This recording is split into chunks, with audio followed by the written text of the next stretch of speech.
call to order the regular meeting of the Carrabelle City Commission. It's Thursday, July 11th, 2019, 6 p.m., Carrabelle City Hall. I'm going to ask Commissioner Allen to please say the prayer, and after that we'll say the Pledge of Allegiance to the flag. So let's all stand. Heavenly Father, we're so grateful that we can come tonight to discuss these things that pertain to the life, health, and welfare of our wonderful city that you've given us. We're mindful, Father, of the great country we live in and the opportunity we had to think about all those things this past weekend with the 4th of July celebration. We believe that your hand is in our country and to guide us into that which is right. As long as we support you and support your ways, we know that we can stand. We're thankful, Father, for those people that are come here tonight to be a part of our discussion and be a part of our meeting. May we all act wisely and honestly in the things that come before us. We pray this in the name of your Son, Jesus. Amen. Amen. I pledge allegiance to the flag of the United States of America and to the republic for which it stands, one nation, under God, indivisible, with liberty and justice for all. Okay, as I say every meeting, please speak into your microphones, and if you're a speaker at the podium, please speak into your microphone. We have first the consent agenda that has the June 6, 2019 regular meeting minutes, and then our attorney's invoices for the month of May. And we entertain a motion for that. Move to approve. Okay. Does anyone want a second? Second. Okay, we have a motion by Commissioner Millender, a second by Commissioner Mathis. Is there any discussion? All in favor? Aye. Any opposed? That motion carries. All right, it's time for public comment. Do we have any public comment? Are we sure? Because we've got a lot of different folks in here this evening that don't normally come, and I know they're not on the agenda. We want to make sure if they want to have something that they want to say, that this is the opportunity to do that now. They won't get an opportunity to speak on any other item than what's on the agenda after now. Okay, we'll move right on to the commissioners' reports. Commissioner Allen. I would just like to say that I appreciate the effort that everybody made to have a wonderful 4th of July weekend. That as far as I know, it was safely done, no injuries, and everybody did their job, and it was beautiful. And it was beautiful. The whole weekend was fantastic with Apalachicola and Sop Chopping, us, and then St. George Island too. I think that's, to me, one of the biggest celebrations I've ever seen in this area. Thank you. Okay, thank you, sir. Commissioner Mathis? I have nothing. All right then. Commissioner Walden? I do. Chief Bonnet is going to be asking for a pay raise for one of the police officers. I don't know if we do that now or... I think we're going to handle that under the administrator's report. Other than that, nothing. Okay, all right. Well, thank you for bringing that up for us. And then Commissioner Millender? I have none. Okay. And I have a report. I've tried to shorten it for this evening. I just want to let you all know that I'm still in touch with Christopher Shear of McDowell Housing. He called me on June the 18th to report that Florida Housing Finance Corporation has approved their loan application for $4,998 for construction of 50 rental units at Jordan Bayou. These are going to be affordable workforce units, housing units. They're currently ironing out the existing infrastructure situation, and he also reported again that they are strongly considering construction of a second up to 30 unit development on the old City Hall site. That's a 10-acre site, and they're working on an application for an upcoming loan program that's going to be offered by the Florida Housing Finance Corporation. The deadline for that application is October the 9th. We're reviewing the zoning at the old City Hall, and that's come into question, so I put Dan in touch with Mr. Shear, and we're working on that right now. And McDowell Housing is preparing a proposal to bring to us at our August 1st commission meeting. Then Courtney and I met with Warden Duvall about trying to, get some more help, some work crews out here to help us, and he told us that they are down 80 staff members right now at the DOC. And he said that they haven't permanently taken away our DOC provided work crew. The situation is temporary until they can get their staffing back up to an acceptable level, which he said was 60 employees down, which I find hard to believe, but anyway. And he said that the main reason that they can't keep employees or get employees out here at the DOC is there is lack of affordable housing in this area. Okay, so we're trying to schedule a meeting with Sheriff Smith to see if the Franklin County inmate crews can come in and help us just to do some of the big spots like Sands Park or something. And then during our water and sewer department on Tuesday, Charlie reported that in comparison to last year, the MIAX usage is down quite a bit at the Carrabelle water treatment plant. Overtime is down and the water alarms are down. So a good job is being done out there. And while we were discussing hurricane preparedness for the water and sewer department, we reviewed their spare generator situation. And I asked if there was a generator that might work for the firehouse. And they do have one that will work. It's in very good condition. It's been on their regular routine servicing with all the other generators. It's going to need to sit on a concrete pad and moved with a crane and installed by an electrician. And the cost can be funded by the MSBU. Courtney's going to coordinate that with Charlie and Carl. But I will say that our firehouse that has power during a long-term power outage would be a valuable asset to us. I mean, it could be a place where we could put extra refrigerators for folks, or have a place for people to go and have a cool down time, if it's a really hot day. So we'll work on that. And then John Curtis of Summer Camp, he came and talked to us about expanding our water and sewer out that way. And he sent me a proposal yesterday regarding Inovia's task order for the feasibility study, and I forwarded that on to Dan, and he's going to report that under his report. And then I attended yesterday afternoon a special meeting that the Chamber Board of Commerce held regarding the future of the Riverfront Festival, and they are working to keep the festival going, and they've requested that the city's financial office, please, they're requesting manage the TDC promotions grant at least for this upcoming year until they can get better situated and get a handle on things. They're wanting to set up a separate NPO for the festival that will make the festival more of a fundraiser, and so they're trying to identify maybe all 3 fire departments in eastern Franklin County or something. They want to identify something that they would be doing a fundraiser for, and then they'll set the NPO up. And Mr. Markson's going to help with that. And I just want to say I've had several citizens request of me recently that they would like to see us hire an official code enforcement officer. We can talk about that more during our budget talks. The Florida League of Cities, my husband said I should report this. The executive staff from there they've recently requested me to consider serving on the Florida League of Mayors Board of Directors. I denied their request because they meet 4 times a year at one of those big fancy resorts in Orlando for 2 or 3 nights stay, and the city would have to fund that, and I'm already overcommitted on top of that. The executive director called back this week and asked me would I please reconsider, but I denied again because we cannot put that kind of a financial burden on our budget that's already strained.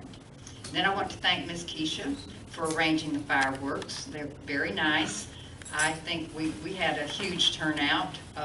It was not only packed on Marine Street, but all of 98 and all the parking lots, and even the new IGA parking lot was full. So very good, and thank you. And that's the end for me. We'll move to the attorney's report.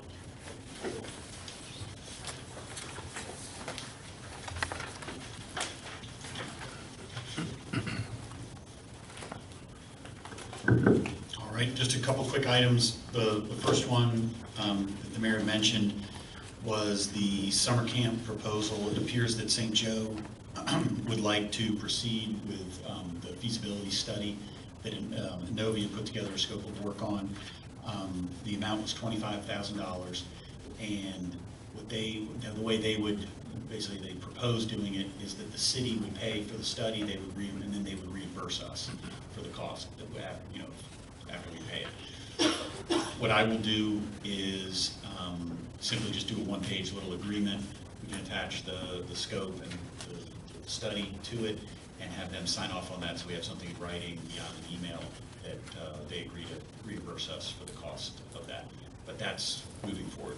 And it obviously doesn't obligate either side to any outcome, but it's the next step in that process. And then I've also talked to the gentleman who's potentially doing the affordable housing there at Jordan Bayou, and they also expressed interest in the city property there, the 10 acres of Old City Hall. And what they expressed interest in was doing either single-family detached, 30 single-family detached homes, or quadruplexes or duplexes out on that property. And in order to, and they work through basically a grant-style funding, affordable housing funding grants that are available, and their grant deadline is October 9th. And in order to make a complete application, they need confirmation from the city that basically they can do what they are proposing to do. And I've of course told them they need to tell us what that is specifically, whether it's single family or duplexes, this and that, and then we can give them an answer on that. The one thing we should also consider doing, and it'd be something that you all would decide, is to get an appraisal of that property, so we aren't kind of in the dark here on what we think it's worth versus what, because they would be buying it, we'd be selling it to them to do this project. So if it's okay with you all, staff, Courtney or myself, would call that Paul Hyatt. He does most of our Northridge appraisal, does our appraisals, but to have him give us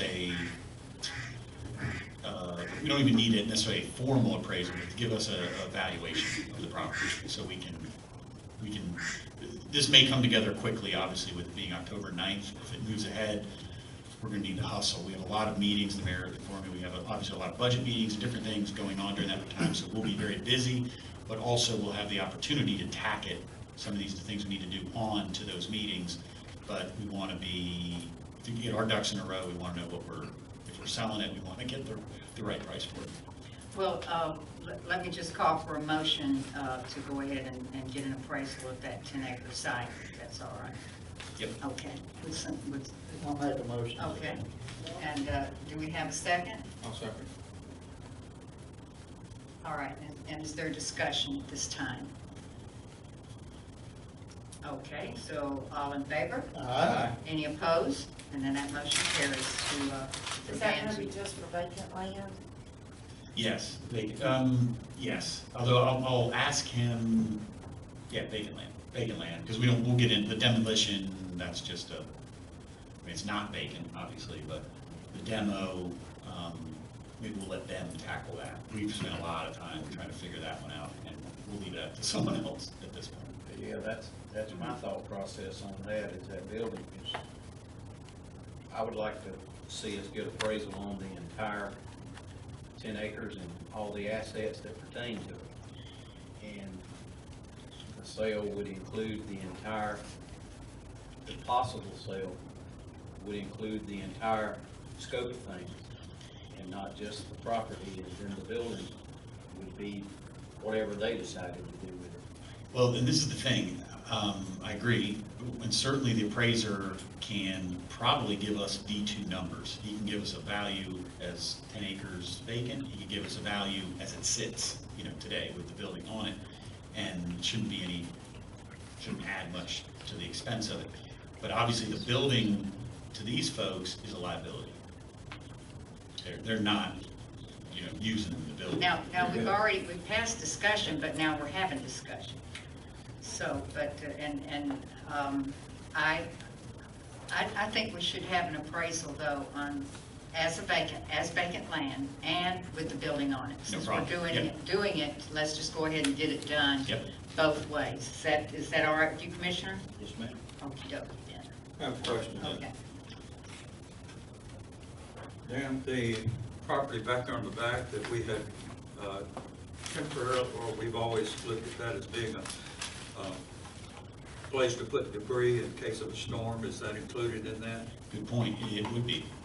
So we would need to make arrangements. So we would. Actually, it's not. It's not. The property that we use for staging is the old football area and the baseball fields, and that belongs to the county, but we do have an agreement with the school board, Franklin County School Board, but we do have an agreement with the school board that we can still use it. That's the old That is softball. not That's our what I had property. understood, that's what I was going to. Yes. Thank you. All right, so then we had the motion by Commissioner Mathis, second by Commissioner Allen for Dan to move forward to hire an appraisal with the land as vacant and including the land with the building as is. And we had Mathis and Allen, and we all voted in favor, so that motion carries. Okay? All right, you have another I item. do. Quickly, I'll run through it quick. As Michael, was directed at the last meeting to follow up with Michael Schuler relative to maintenance on what from our position is County Road, Ryan Drive. And he advised me that whether it be Ryan Drive, for the most part C30, Timber Island Road, that the county considers those city roads and the city's responsibility, sole responsibility. And obviously we disagreed a bit on that, but what I will do is dig kind of deep into that, because when I talked to him, I asked him for any, authority he was relying on to take that position. He just said no, that is the county's practice and has been since his father's time. So I think I've also heard, anecdotally, that it's not the case, that the county maintained those roads and that sort of thing historically. So what we need to do is do a little bit of a both legal and historical kind of process here to identify what county roads were, how the county has treated them historically, and in a lot of different ways. But we need to build our case that that the county needs to financially contribute to improvements on those roads. Otherwise, we're going to have a significantly larger problem on our hands with Timber Island and all these other roads that we certainly have budgeted for repaving those roads. That would be Timber Island Road, Airport Road, 30A, Yep.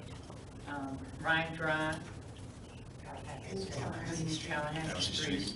But I have the understanding, and as I told Mr. Hartman, I've written to Michael Marone and asked, I have the understanding they've already received I believe it's a small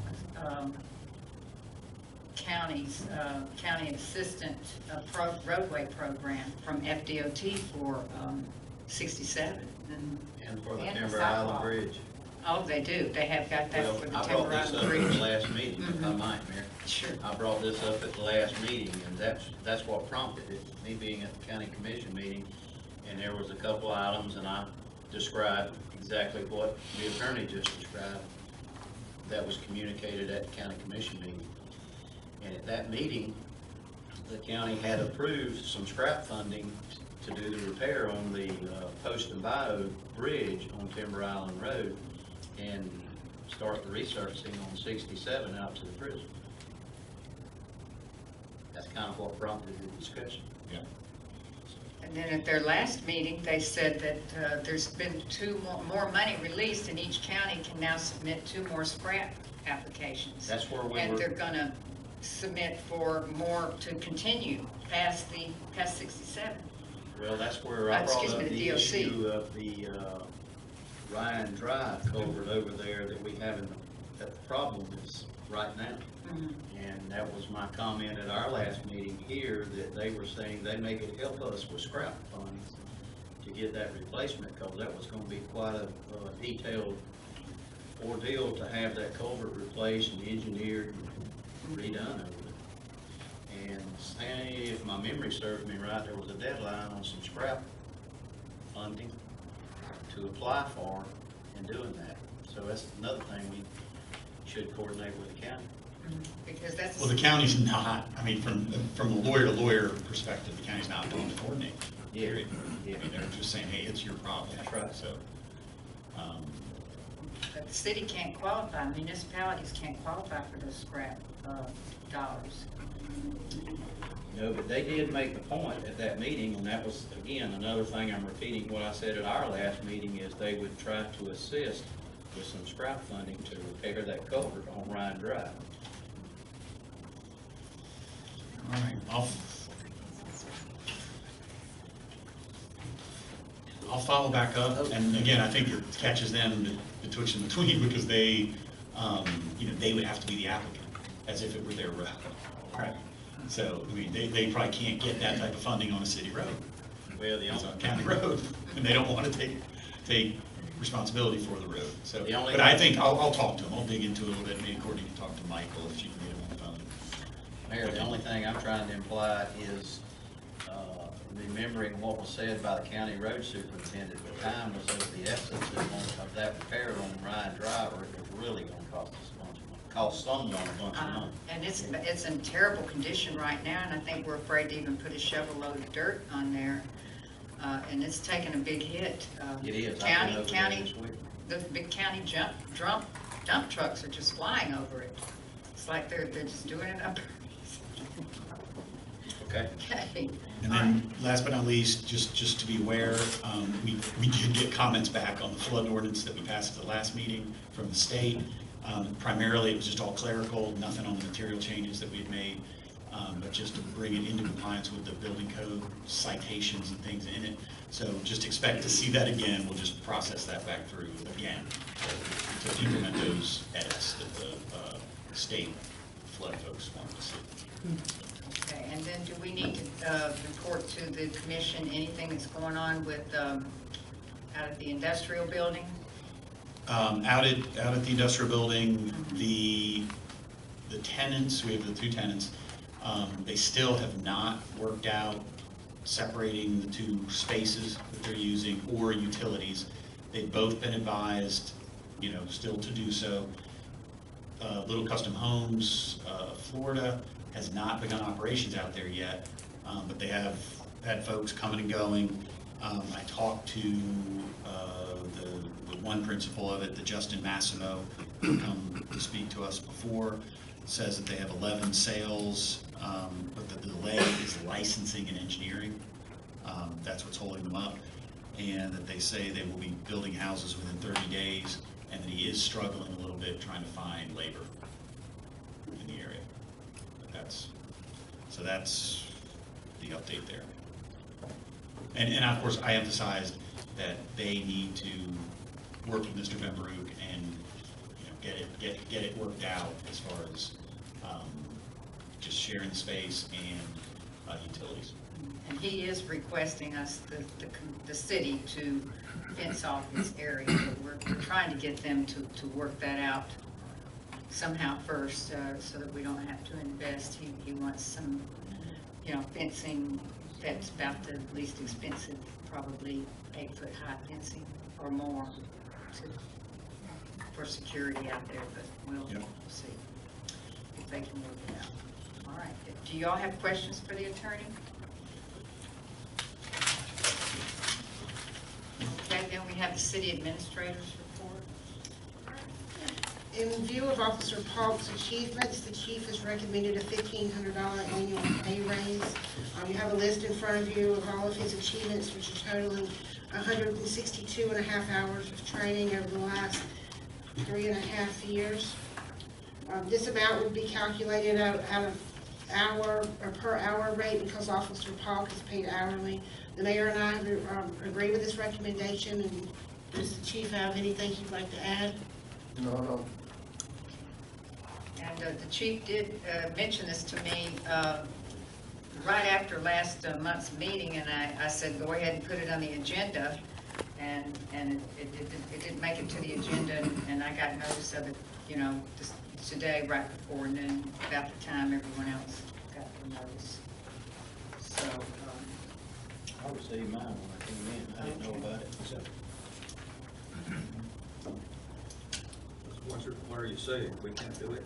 no, I mean, if Dan always says the commission can do anything they want to. Well, I move we do. Okay. Sure. Okay, all right. Let's get on so- with it. All right, so you I want make a to, motion to approve. all right, recommend a pay increase for Officer Falk in the amount of $1,500 annually to be calculated out at a rate per hour. That's right. Okay, Very good. That's just what I said. okay, very good. That's Commissioner Allen. I'll second that. Second by Commissioner Mathis. Is there further discussion? Okay, all in favor? Aye. Any opposed? Okay, and then that motion carries. Also, the police department is still down one full-time police officer, and they have been since last month. And I think due to, we've had a death in the family and an officer having to he's taken off for some time off, a couple of weeks. And as a result, the chief has requested the commission approve temporary overtime for himself and deputy chief to assist with the coverage of a full-time vacancy. Overtime would not exceed 8 hours per week and would only be until the current vacancy is filled. So we're asking for approval for that. And so what the chief is, I'm understanding now, I haven't talked to the chief about this myself, but Ms. Courtney has relayed that the chief is just asking for the same benefit privileges that were awarded to the Water and Sewer Department for the two gentlemen to receive 8 hours a week overtime until their wastewater treatment operator vacancy was filled. That is correct. So this is what the chief is asking for, 8 hours per week for overtime pay for the deputy and himself, and if they have to work overtime, other than that, they will take it in comp time. Well, consistency demands that I go ahead and ask for approval. I make a Okay. motion for approval of that. Okay, Yeah, go. so you want Did to, you have anything to add to that? I don't. all right, so Commissioner Allen, you want to approve temporary overtime for the police chief and deputy, not to To exceed, fill in right, not to exceed 8 hours per week 8 hours per week. for each, and only until the current full-time vacancy is filled. Okay. All right, then we have that motion by Commissioner Allen. Do we have a second? I'll second. Okay, a second by Commissioner Mathis. Now, I will add, can I? Discussion. I do believe the chief is requesting to go back for the month of June for that. Oh, well, we'll have another discussion and motion on that one. Okay, how about that? So this one is just going forward, okay? Is there any further discussion? All in favor? Aye. Any opposed? And then that motion carries. Okay, so now the chief has requested that he wants this overtime to go retroactive? That's right. Back to the same time that the Water and Sewer Department was approved for it. We were shorthanded at the same time that they were approved.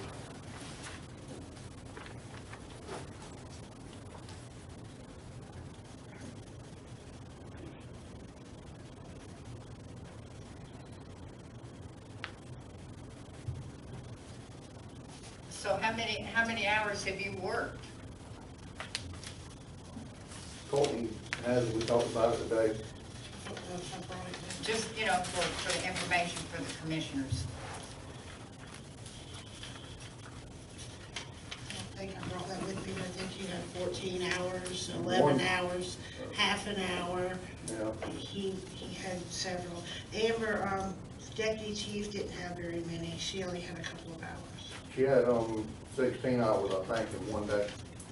She had come out and filled a 12-hour shift. She was already on overtime. Right at the end of the shift, she had an arrest that took several hours to finish the paperwork on. So that was one day she had overtime, but it was 16 hours. How does your budget look? I know that we had discussed on the water and sewer side that the overtime would be financed by the budgeted vacant position. So you have vacant positions. Can the overtime be financed by that vacant position that's I budgeted? guess some of it will, and we're probably gonna be over on our salaries this year due to the people that resigned and the overtime that's been worked, and we we still have some people scheduled going to be working overtime next week. Some of the officers.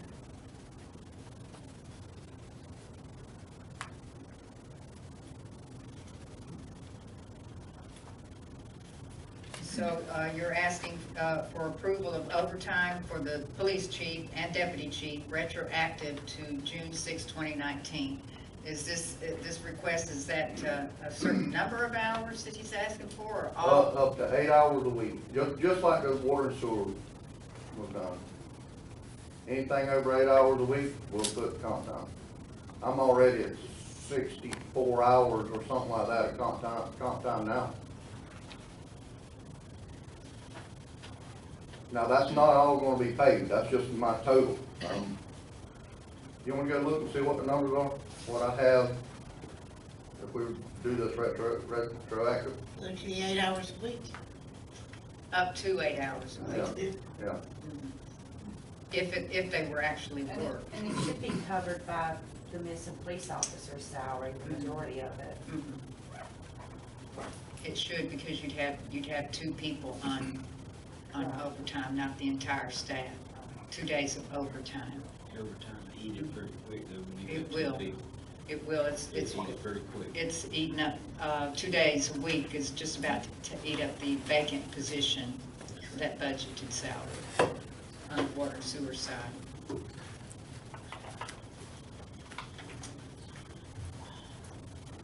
How does it look for you to fill that position? we're hoping we're gonna fill it next month. We got one of our part-time guys that just got out of the academy, he's waiting to take the state board. And if he passes the state board, when we come before you guys next month, you're gonna change to full-time. Okay, so, what's being requested then, I'll try to word the motion here, is to approve overtime up to 8 hours per week for the police chief and the deputy chief, retroactive to June 6, 2019.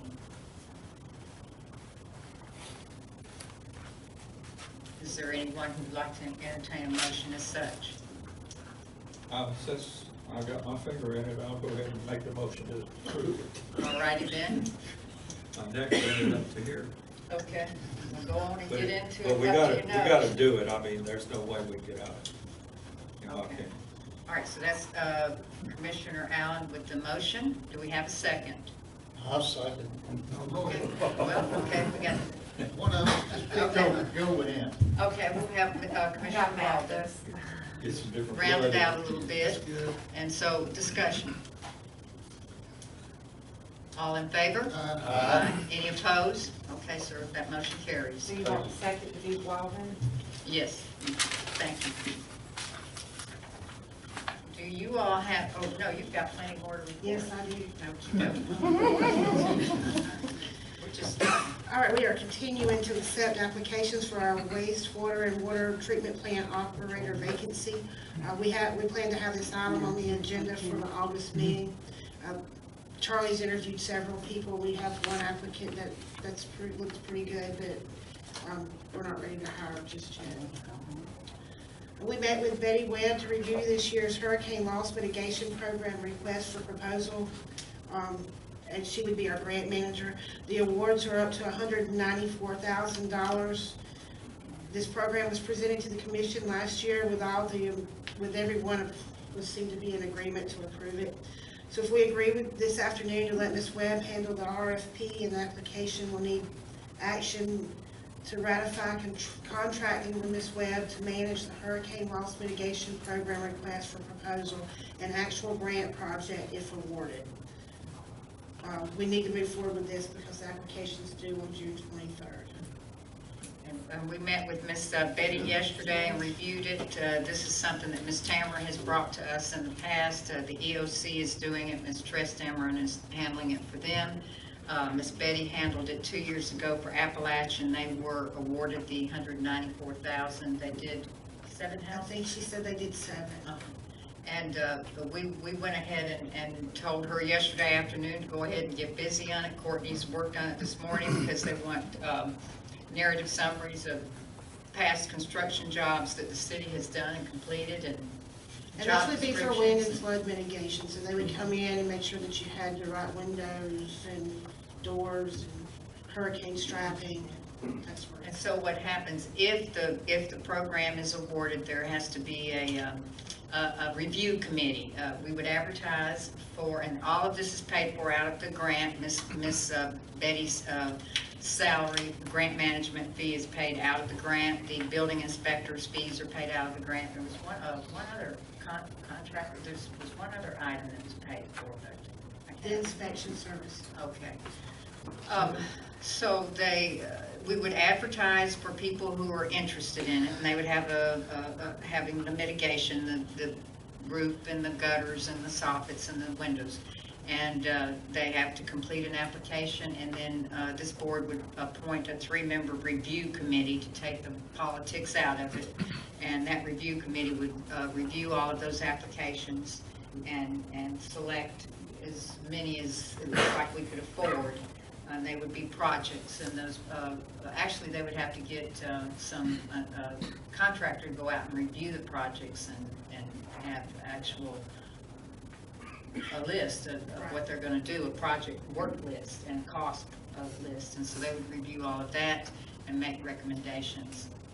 And that would be put together as a major proposal for the grant. At no expense to the city.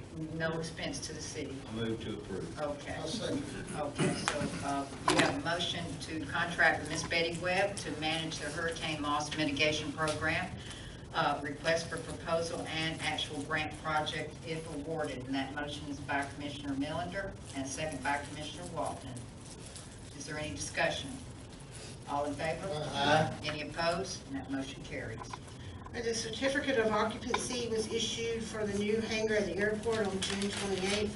Kathy Construction has not been paid in full yet. There are still 2 outstanding items that I'm aware of on the punch list. And one's a seal on the bottom of the door, and then where the metal overlaps, that needs to be sealed. And we're still waiting on those 2 items. I'm also waiting on, I think that Tim's gonna submit me a letter. So I'm still waiting on that. On the Triumph Gulf Coast, approved moving forward with the formal application in the amount of $2 million for the construction of 4 hangars, office space, and a parking lot at the airport. Up to $6,000 for the engineer's fee to complete and submit a 30-page application. So we're asking for approval to go ahead and submit that application, and it will cost us up to $6,000. Up to, it may not cost that much.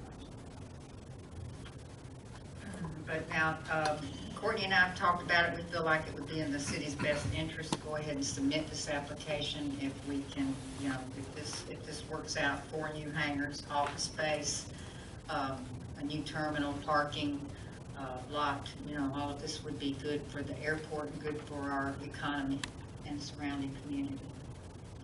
And we have room for it at the airport?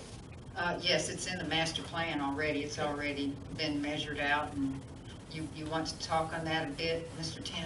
Yes, it's in the master plan for the next growth area, and it's in the, what they call a JSIP, the database for the future building. So if we were to get this grant, it would put us like 5-10 years down the road. That's when the money would be available, probably within no sooner than 5 years if we went through FDOT. But we've got tenants waiting, so we could fill the buildings if they're built. And with the pre-app being approved, it looks very favorable that it could go through.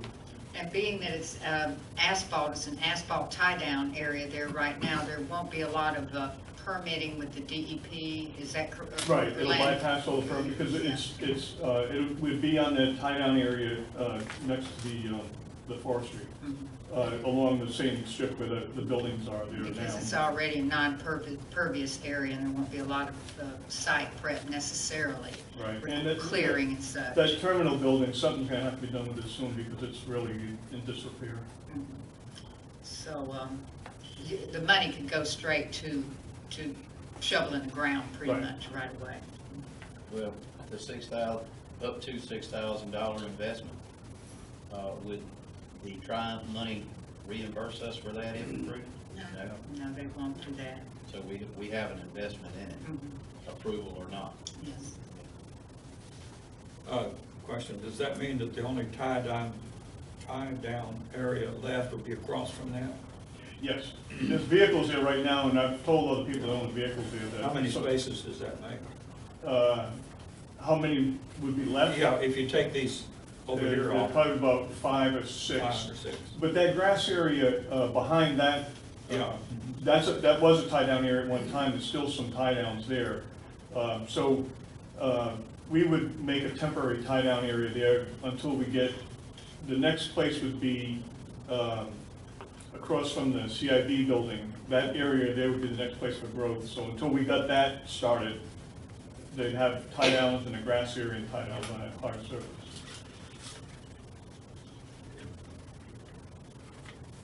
Each hangar can squeeze 2 planes in, right? Yes.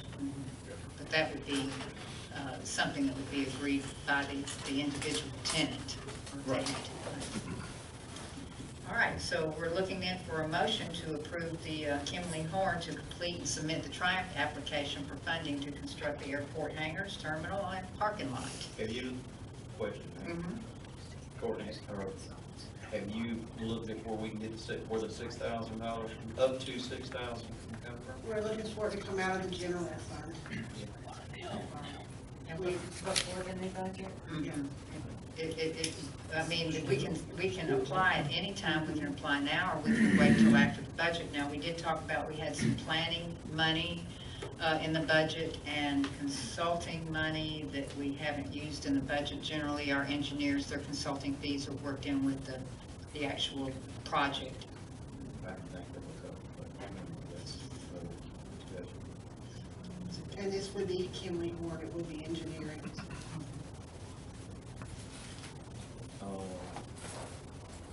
We wouldn't have to advertise? No, they're already on the list as our contract is. And they submitted the pre-application.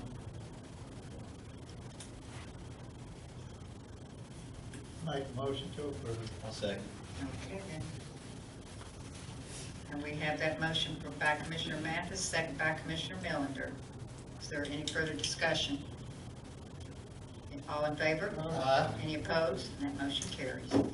I don't know that we need a motion on this one, I think we've already voted on it, but I put out for bid to do the soundproofing over the police department and the city administrator's office.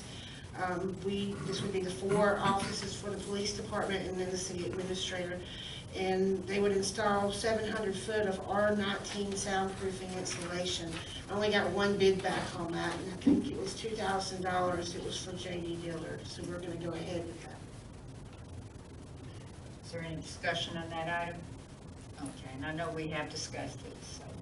All right, so we're gonna try this out and see how it works for these offices and then move forward, get a price for They our say it's a budget. lot of work because when they go up there, there's lots of wires and support wires and stuff hanging down, so that they're gonna have to cut around a lot.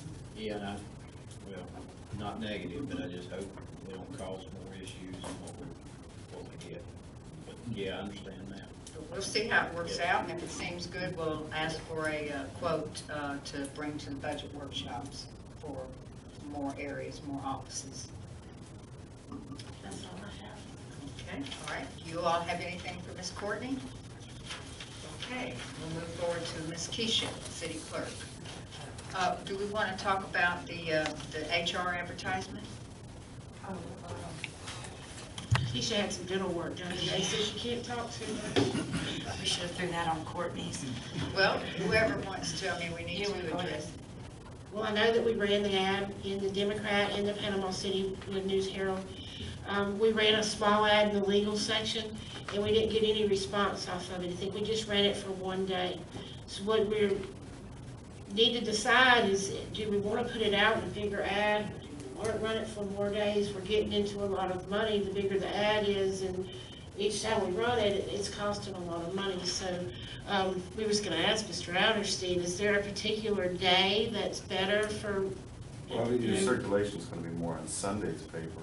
So that was what we were kind of wondering, was there a better day to run it, one day better than the other, or how do y'all want to proceed with that? Because we have absolutely Do we want to no, do a display ad instead of in the legal section? I think a display ad would be better. Sunday's gonna be more expensive, is that correct? Probably, yeah. I'll have someone call Courtney that knows more about this. And she has some questions. Well, I believe with our construction ads, it was that way, that there was a particular day that they would check, the construction companies would check their legal section. They knew when to look for them.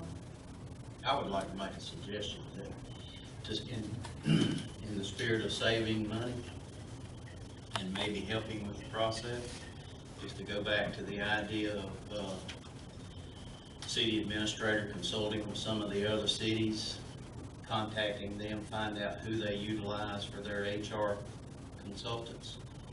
And as I had asked the attorney at that one time, we just do a solicitation for quotes for 3 bids out to those vendors. We didn't get any response on our advertisement, which is costing us money. And if we continue to advertise, we're still spending more money. And if we solicit a minimum of 3 quotes, which I think I mentioned it to the attorney, he said that was legal for us to do, we save money by doing that. Do we know how much we spent on the one legal ad? I think they were $150 for one day. Do we know any cities that have HR consultants? I would have to call around, check. I could send it out to all my clerks. All right, well, do that and see. See I'd if like we to can make a get- motion to do. Okay, well, how do you want your motion to be worded? For for staff to contact other cities and counties and get some ideas from who they utilize for their HR consultants. And then go out, if we can get some recommendations on consultants, go out for 3 quotes, 3 written quotes on the services that we require. A minimum of 3. And Yeah, we can minimum do of 3, more. yeah, maybe more, but a minimum of 3.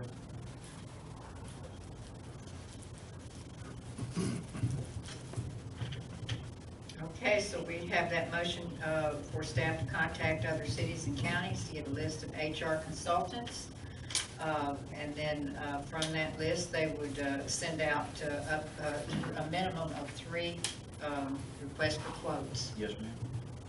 I second that motion. Okay.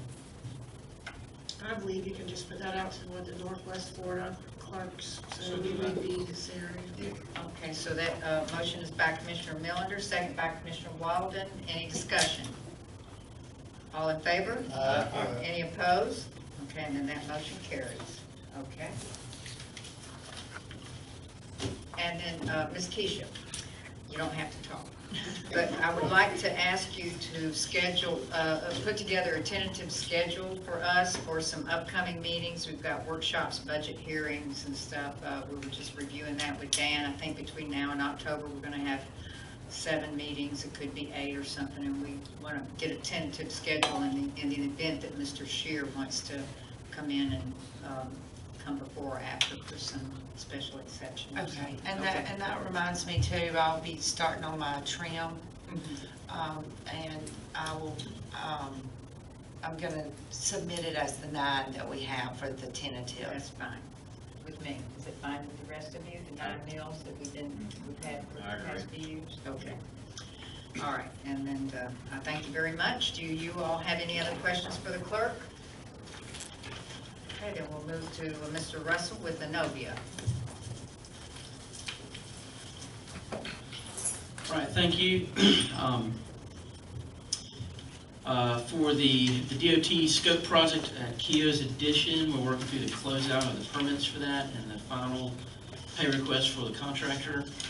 And then following behind that scope project, we have our second scope project with DOT, and we're waiting for that agreement to be executed between DOT and the city, and we'll begin work on that project. I have a question on that. On the first scope project for Kehoe's, I seen an email that came in this afternoon that was for an extension, but Yes, they were we, pretty much done, so do we need an Right, extension? we contacted Linda, I think is her name, and waiting for a call back. And I know Kyle from our office is trying to reach her again today.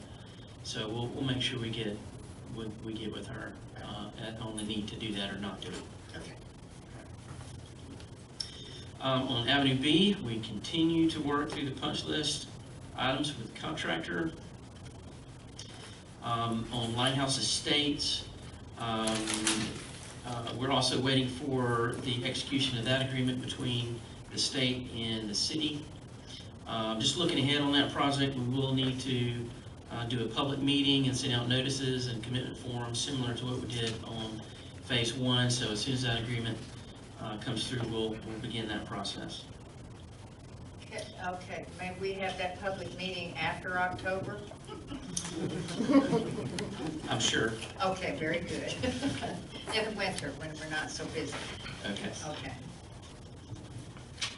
Yeah, that's plenty soon enough. okay. Okay. On the raw water, that is approved, and Charlie is beginning to implement that. On the brine disposal system, that permit has been submitted to DEP, they're reviewing it. City Hall, we have one remaining issue with the HVAC. Courtney pointed out to me today, so we'll try to help get that resolved. And then we'll monitor the discussion and coordination as needed on the summer camp feasibility study. Okay. Is that all right with you, that proposal by Mr. Summercamp? Yes. Okay. All right, do you all have questions for Mr. Russell Large? All right. Thank you, Russell. Thank you. Okay, I do. Paget on Avenue B, they, I'm pushing the limit here, but they were supposed to bring us some milled asphalt. Yes. Nothing is being said of that, right? They have told us several times that they will deliver it. Okay. You know where they're gonna put it? We have to check on that one. All right.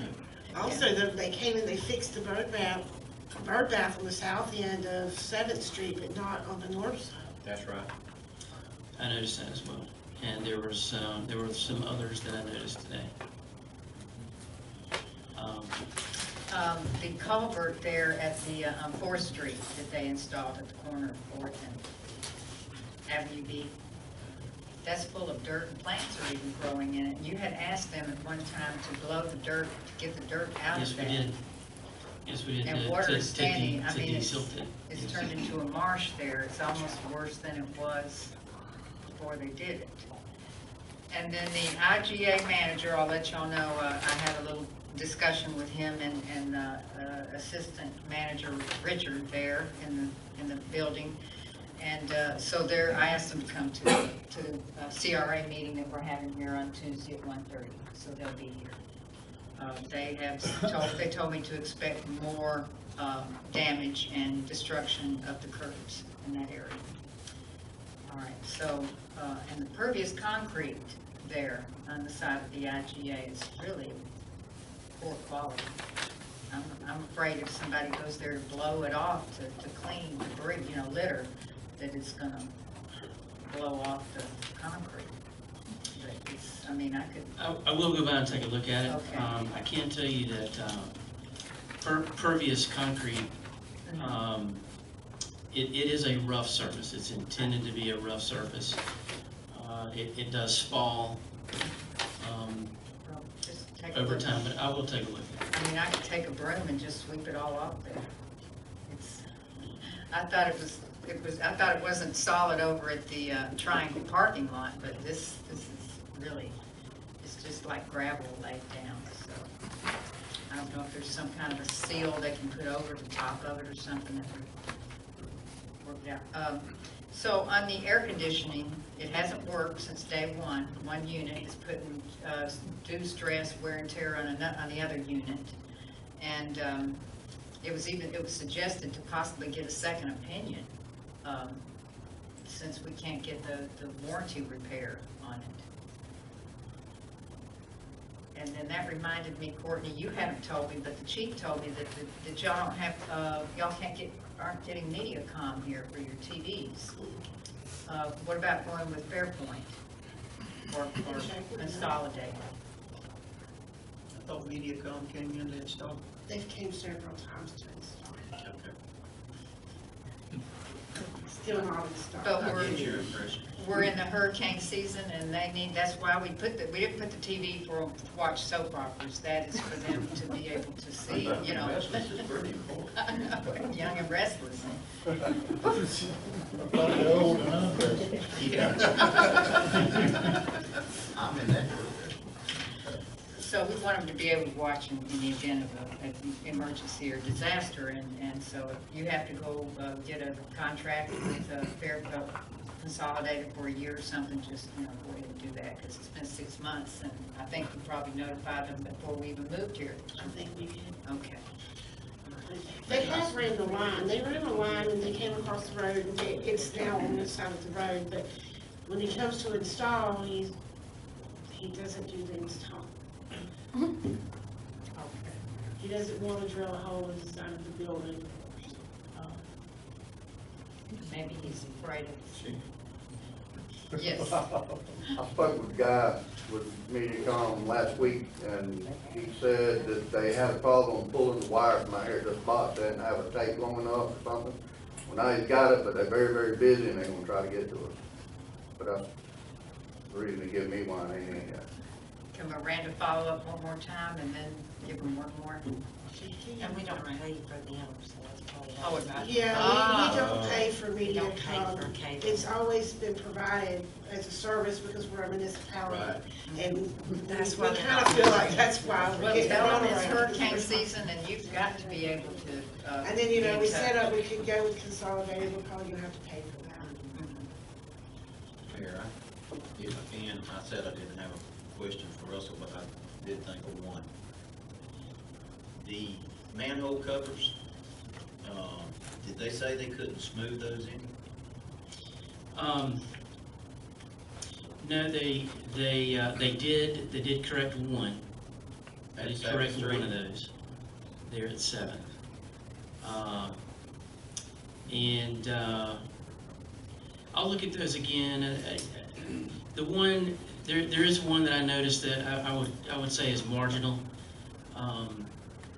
But there may be a way for them to smooth that a little better and compact around it a little better, or maybe mill a little bit around it to smooth that out. Well, I don't like to be too picky, but, you know, for a new surface road, some of them, well, they just don't feel like a new surface road. I understand that. Thank you. Okay, is there anything else for Mr. Russell? All right, then we'll move on to the advisory board report, and we have Ms. Tamara with Waterfront Partnership.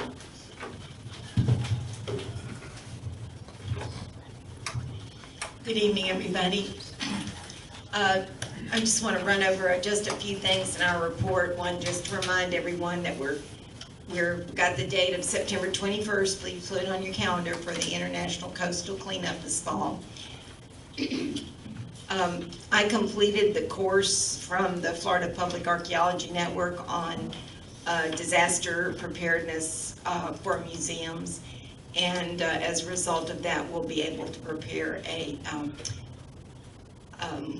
disaster and emergency plan for the Carrabelle History Museum, and I've been working with the other museums because they were not able to go to the physical meetings, and hopefully they'll all be able to do that as well.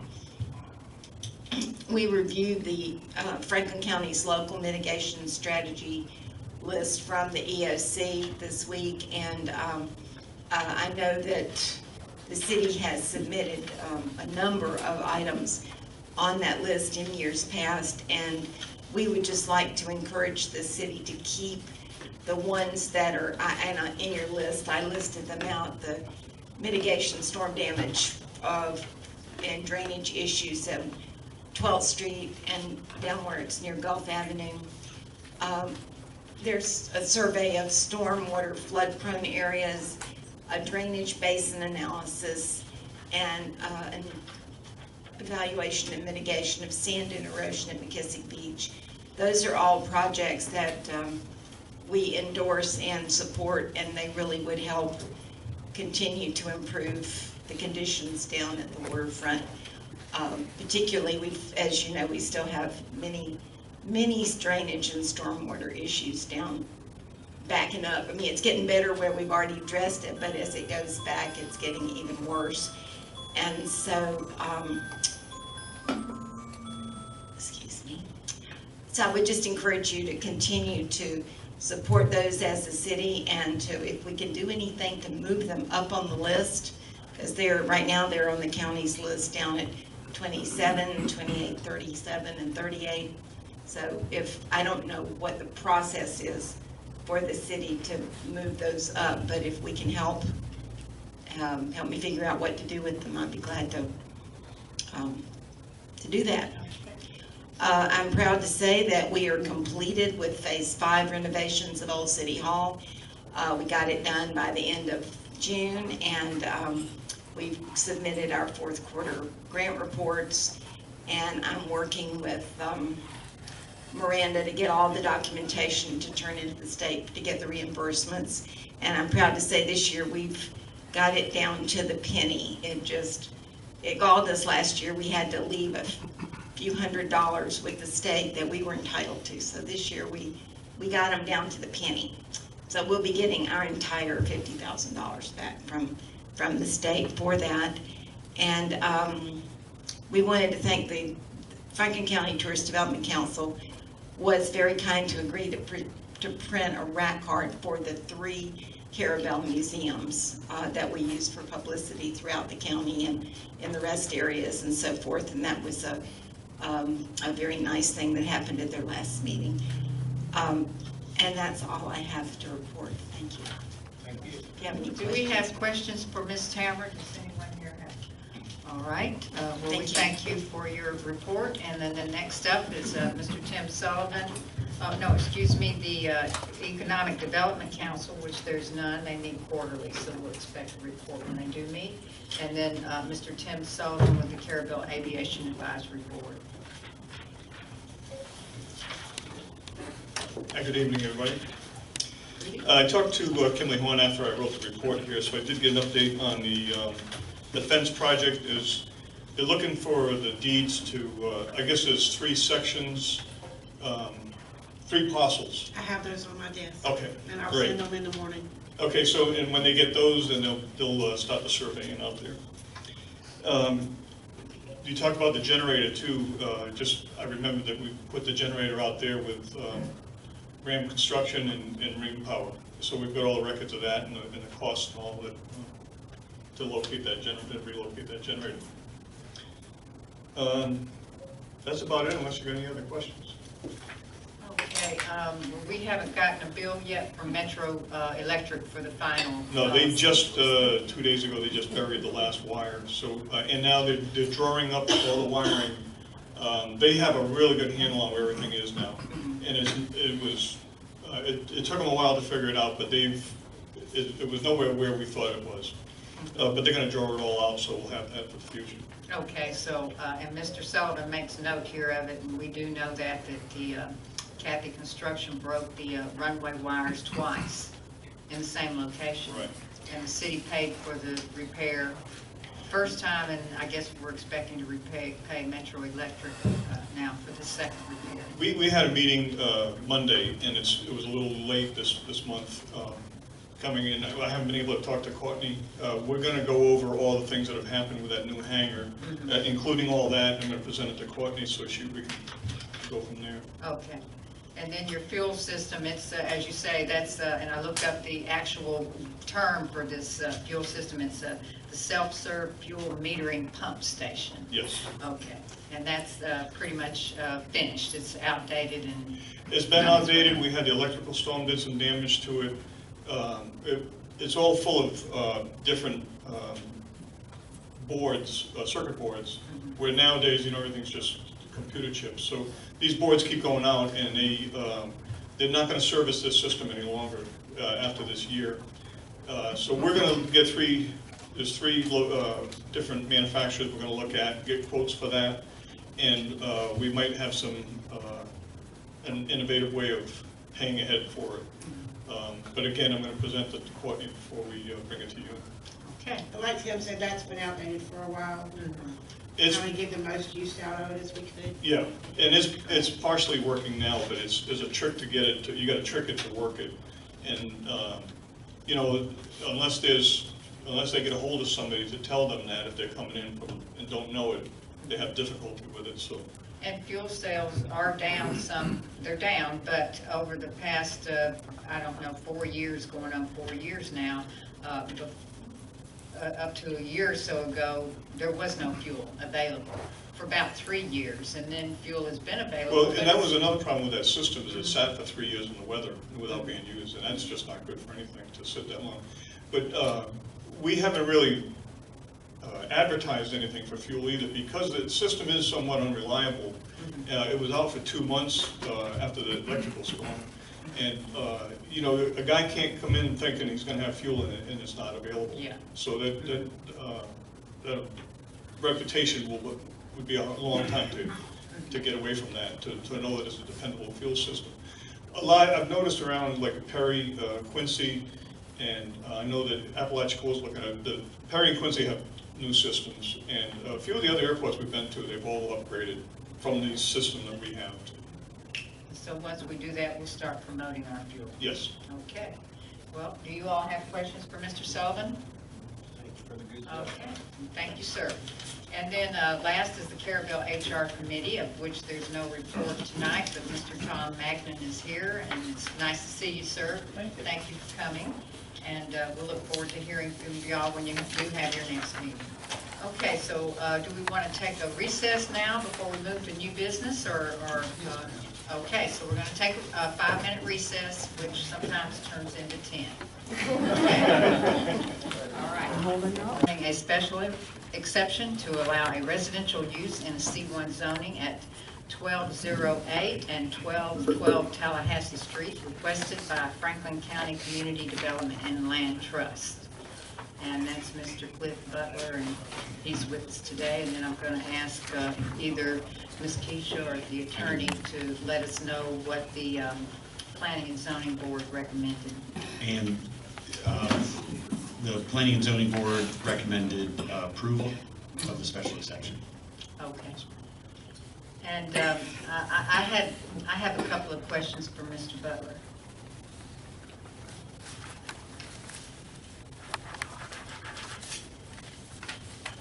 I'm just wondering, you know, when I look on the appraiser's site, it just shows one piece of property there. How many lots are out there? There's 3 lots out there. Okay. And then Miss Norma Jean got one of those lots? Yes, in the middle. Okay, so that leaves the 2 lots that you're requesting, 1208 and 1212. And then you're wanting to put a FEMA trailer, or what? It's not, it's a trailer from what I've been told. I'm more or less working with the Capital Area Community Action Agency. Yes, sir. They have a trailer for this person. As I understand it, FEMA trailers are only temporary. Okay. But this is supposedly a regular trailer that they have, but the funding, where the funding comes from, she has to own the land, so they asked, would we sell her one of those lots? Uh-huh. All right, so which lot are you going to be selling her? 1208. Okay. The one further south. All right, right next to Miss Norma. Yes. Well, why then are you asking for special exceptions at 1212 as well? Save having to go through to spend some time, but coming back and we go to use a 3rd lot. And it may not be used. Going out looking at it, I don't know if it's worth the expense of trying to fill it. There's water standing on the north side of it. What is the zoning here? It's C1. C1. Okay. Are you, the water and sewer taps, now last time when Ms. Norma came in, there was water there already, and you requested the city provide a free sewer tap. Is this lady going to be able to afford her water and sewer taps? We're still talking to them about that. There's one question I've been trying to get answered, not from y'all, but from elsewhere, is when the Sadowski Affordable Housing Act was passed, there was agreement signed by the City of Appalachian, the City of Carrabelle, and Franklin County to try to facilitate affordable housing. And since I can't find it, I don't know what's in there. All I know is that the two cities agreed to accommodate and to help mitigate the cost of affordable housing. And when I found a document, I've been meaning to get a hold of his attorney and didn't know I could talk to him directly or through y'all. But this happened about 25 years ago. I don't know where old documents are. But I've asked them to see if they can find funding for it. They've not answered it. I'm anticipating that if it has to be paid, we may have to add it into the cost of the lot and let them pay us back. That would be about, that'd be $4,610. Well, I'll tell you all, I would recommend approval for a special exception to allow residential use at the one lot at 1208 where they are planning to put this mobile home, and not for both lots at this time. Well, I have just my feeling, I have a tendency to agree with that, but also that they are able to pay for their tax. Did I understand you right? They were going to be able to do that? You may have to add it to the cost of your property. We're trying to work that out right now. I have been talking to some of those same folks that you mentioned, and I know some others that are paying their tax. So, anyway, go ahead. If you were to make the motion, Yeah. would you make that in the motion? I would. Well, I'll make the motion for discussion. I'll make the Okay. motion that we approve the one lot, and also that we're able to pay for the tax. Because it sounds like what you're doing is selling the property to them, aren't you, Mr. Butler? Yeah. This is one of the families that had a house, their home, wherever they lived in East Point, burned by the East Point fire. That's what I understood, yeah. I mean, like I said, I don't mind trying to come up with money to pay for tap one way or another. I hate to have to keep trying to just be the third time we come back here if we go to use the other lot. I'd like to get it approved, that way we can maybe proceed with getting estimates of what it would take to get it usable as well. Well, you had mentioned there that you may not be able to use it, that it was holding water. I can't get him, I don't want to do any work in trying to clean. Okay, we have a motion for discussion here, so we can discuss. Motion by Commissioner Millender to approve the special exception to allow residential use for one lot at 1208 Tallahassee Street, and that they also are able to pay for water and sewer taps. So we have that motion. Can we have a second? Second. Okay, we have that second by Commissioner Walden. And please, sir, let's continue with the discussion. No, that's all I need to say is, because I'm not gonna get into a private owner's business on the water and that kind of stuff. That's up to them. But I just heard him mention that, and I know the property, and I've seen the property, and I know there's water there, but that's up to the owner on how they handle that situation. That's not up to And us. you mean standing water? Correct. Yes, I mean. Standing water, not our tap fee. Right, and they can certainly go on pilings or whatever is Sure. needed to do, and, you know. I asked about the water and sewer taps because I just, I wanted to know what we would be faced with here, because you would be coming back to ask for that, and I just wanted to prepare the board for what they may have to face. So we have that, is there any further discussion? Yes, ma'am. Could you give me an idea of what the water taps generally might be? Because the Community Action Agency has been working with our church, and I was just trying to see if we could help out in some fashion. The water tap is $1,250, and the sewer tap is $3,360. Is that correct, Ms. Keisha? That's right, and they'll probably need a small pump. Like a little grinder pump? A small one. How much was that? About $300 or $400. And, even if they could help with the water tap, $1,200 or even, $500 would be anything to help. And, sometimes folks will hear about this just through this meeting and may donate some money. But, we had a lady here from across the street who wanted a free sewer tap, and we had to deny her, Miss Queen. And it's difficult to pick and choose who you're gonna give it. Yes. So, is there any further discussion? I know I got to ask a question about the appropriateness of stating the position before you put it out to make for the motion. Yeah, I think it prejudices the vote. And And you stated that you were against it to begin with, yes, and I feel like that was a little time to okay, go ahead and get the motion, and then we can all have the freedom. all right. But I do state my opinion quite often. And the before time the for it motion. is, it should be in the discussion period, though. All righty. Let me, if I could add just one thing, just, this is for, really for Mr. Butler's edification more than anything, is in looking at this, looking at the P&Z agenda and the city agenda, I was just conversing with the administrator, is you had mentioned, there was no discussion of necessarily the use, as far as residential use, but the type of residence that would be there. And Cliff had just mentioned that it would be a mobile home. Correct. In C1, currently, you have to get a special exception to put a mobile home in. And one of the items on tonight's agenda is, and it's on first reading, so it passed tonight, and literally 30 days from now, it'll be second reading, is to ban mobile homes in the commercial district. That's in the correct. city. So That's correct.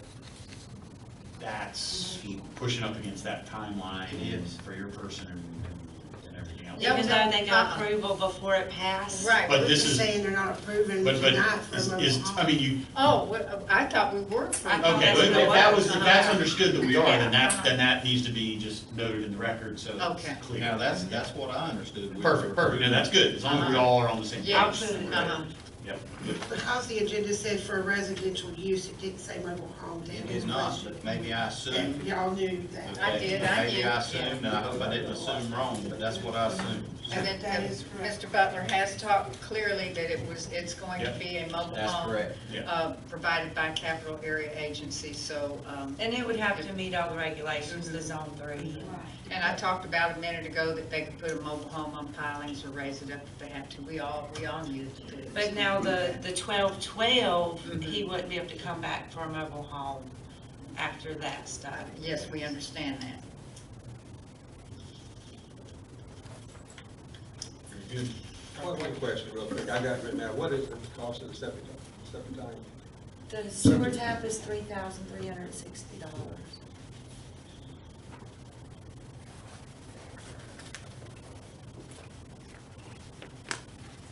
Okay, is there any further discussion?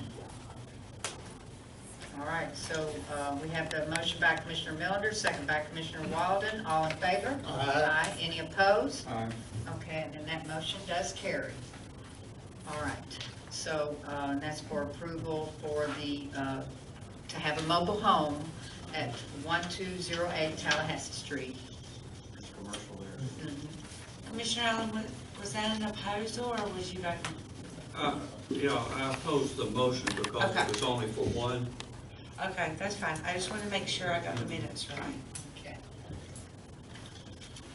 All right. Before we leave this, maybe I should ask, like I said, I doubt we'll use that third lot, but there was really no rhyme or reason why that particular lot or parcel of lot was on commercial stuff. I've been told that many years ago, there was a commercial building, some type of business on that lot. There was.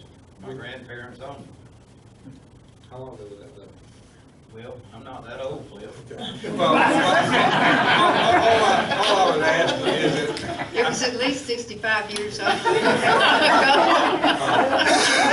I remember it being there. It's been about 35 years. I would ask y'all consider when you're doing any cleanup rezoning in the future, that block go ahead and be zoned appropriately residential rather than commercial.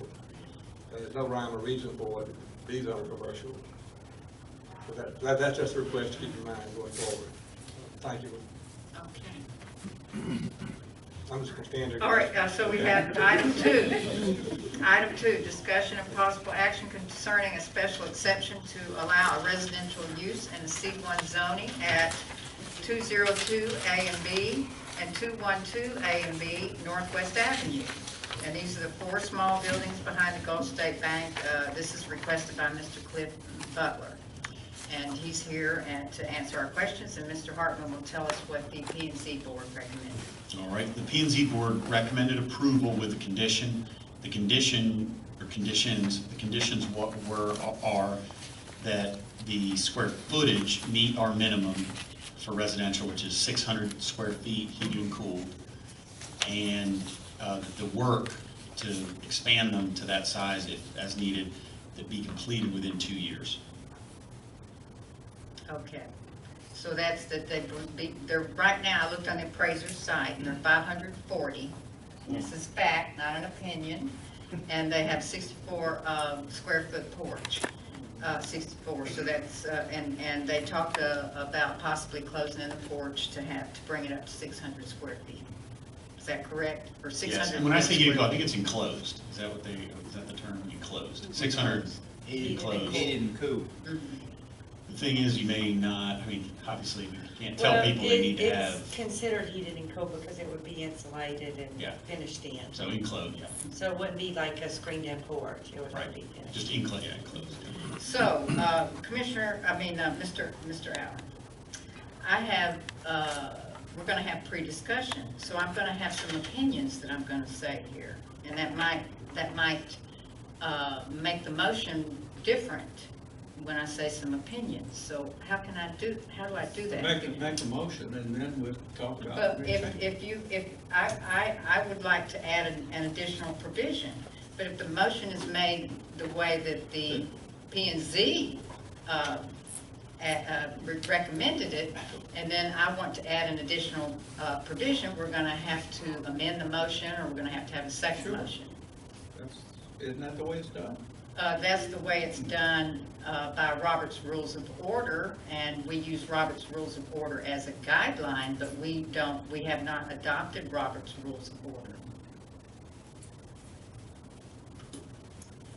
Everybody's looking at me. So I think I think the plan, I think the proper way is, although I know that as the mayor, you do not typically make motions, but if you feel strongly about something, I know you can, meaning if basically no one's making a motion, you can make a motion, and that probably is the best way to kick that off, is to make your motion adding a condition if you feel another condition is needed, or however many conditions are needed, and then get a second on that, and then discuss it. I do think that's just I don't want to get in the habit of making a motion, but go ahead, Commissioner Millender.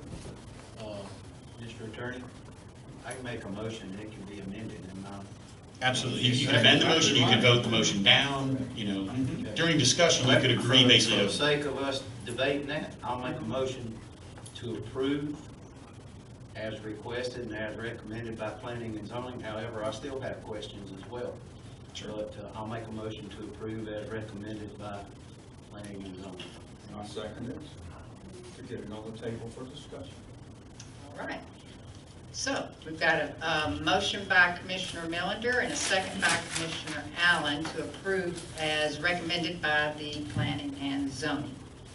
All right, so it's time for discussion. Let me ask one question right off that I said I had questions. Why did they choose, I'm going to look at Dan, we were at the meeting, why did they choose a 2-year period and not a 1-year period, which is normally the course of denial of permits?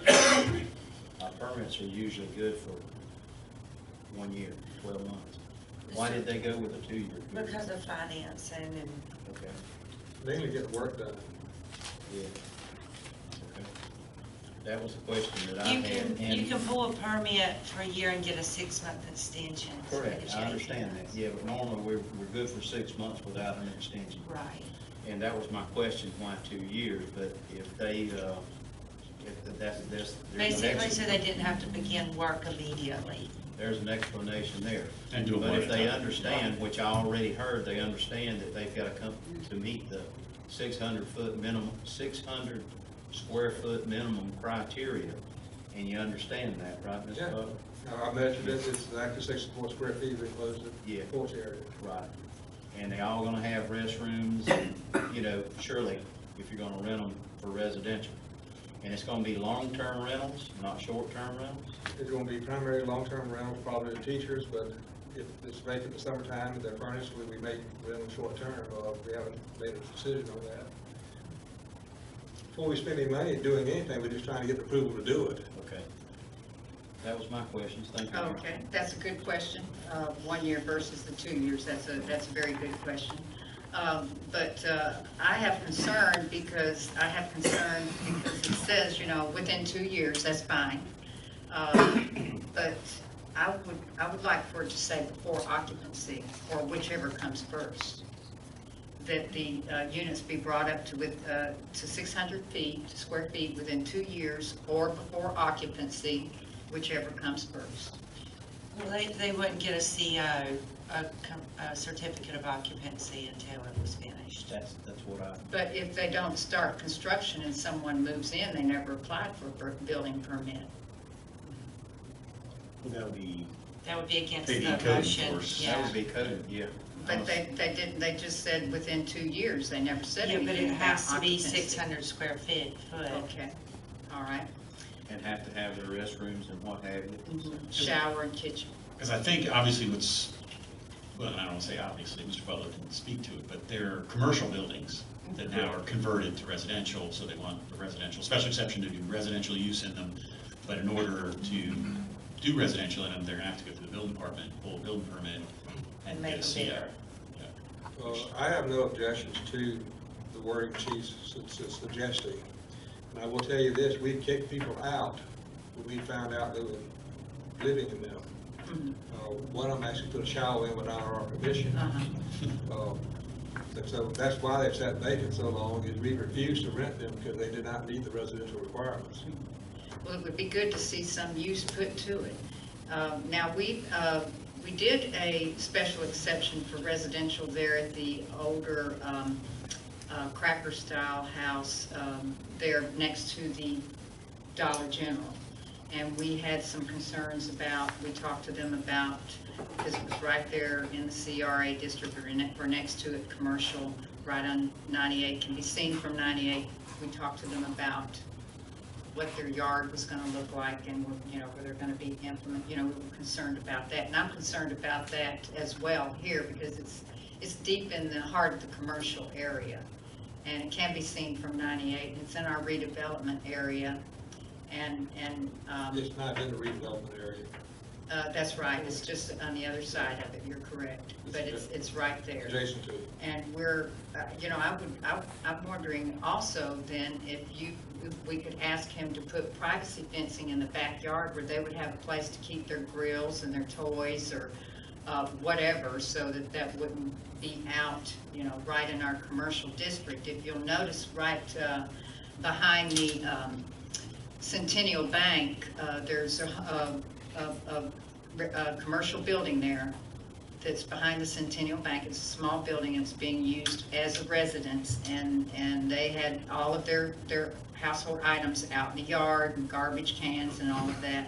And the Centennial Bank has now finally put up a 6-foot high privacy fence, and it looks very nice. It hides all of that from 98 and from their business. And we know you're trying to, you want to provide some affordable housing for teachers and law enforcement and such, but we want to also try to maintain what we're working hard for in Carrabelle, is to keep it beautified as well. And if you had some privacy fencing, their backyard's fenced in, then they'd have a place that they could call their backyard and put their things, because your 600 square feet is tiny for a family.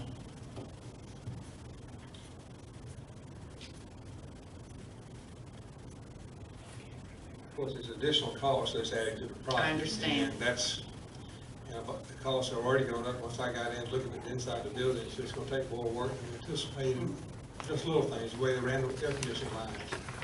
And looking at them, they may have to be replaced. I mean, it's additional expense, and once it adds up, they have to make the numbers work. Certainly, I appreciate what you're saying, and it'll look better than it looks right now. I can assure you that.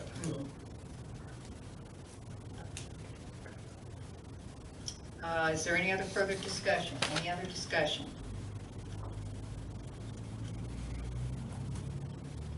Okay, so we have the motion by Commissioner Millender and second by Commissioner Allen to accept the the recommendation as presented by the Planning and Zoning Board. I would like to amend my motion to include what Mr. Butler had stated he would gladly agree to before occupancy, which is what you were referring to, Mayor.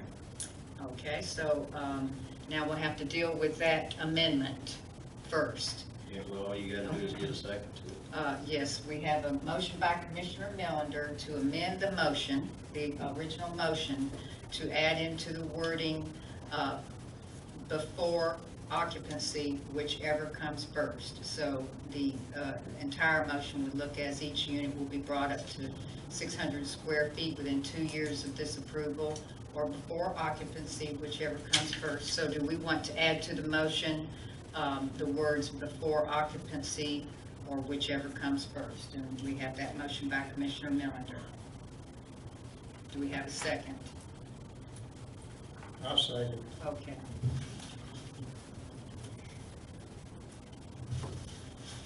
Okay, and now we'll go back to the original unit, motion. The motion is by Commissioner Millender, second by Commissioner Allen, to accept the recommendation from P&Z as recommended.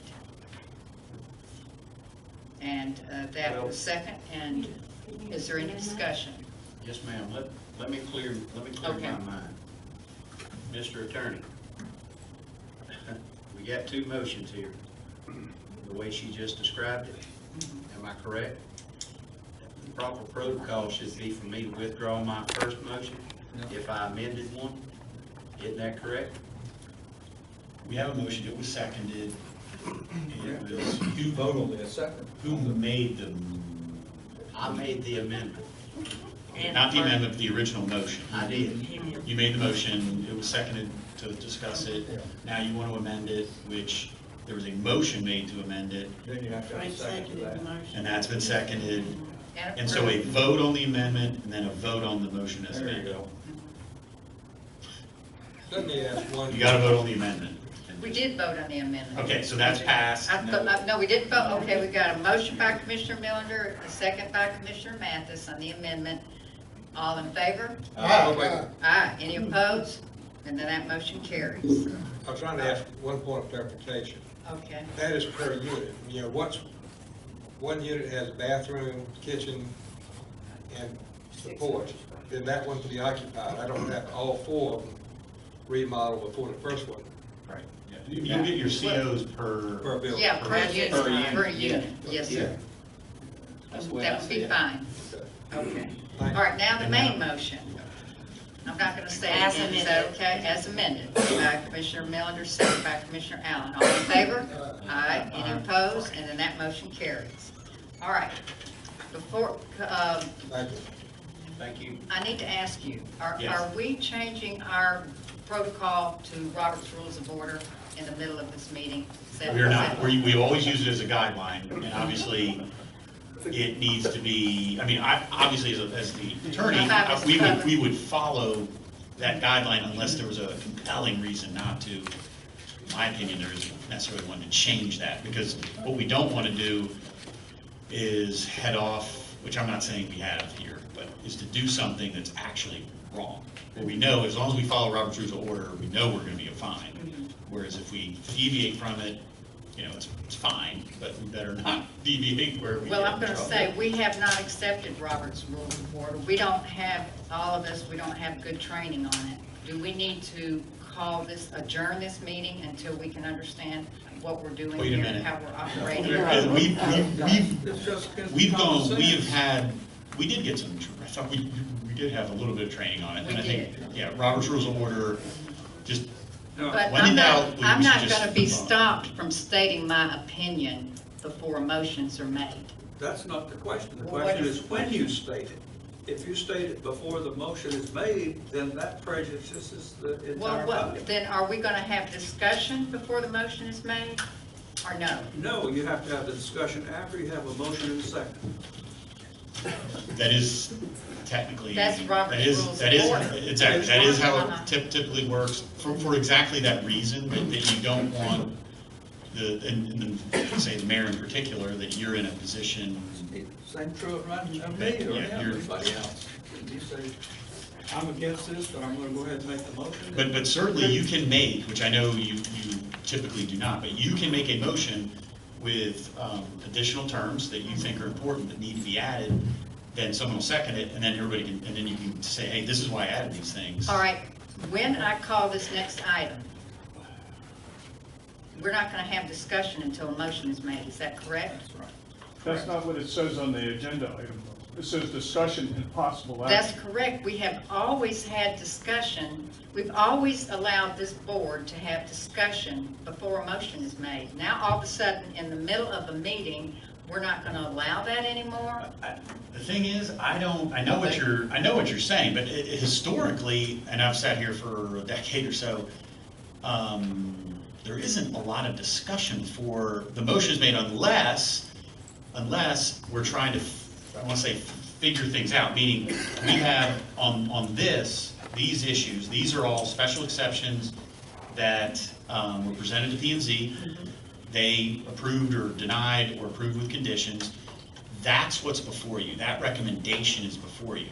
So you can, if you have something different than that, then yeah, I would recommend, because it's quite judicial. I mean, you're going to be taking potentially testimony or evidence, as you did for Mr. Butler, on what he intends to do with the property and this and that. You have purely legislative things, because that may be more what we're talking about. You have purely legislative things that come up, such as, for instance, a good example would be item 4, the possible action on amending an ordinance, right? So that's discussion and possible action, the same language we always use.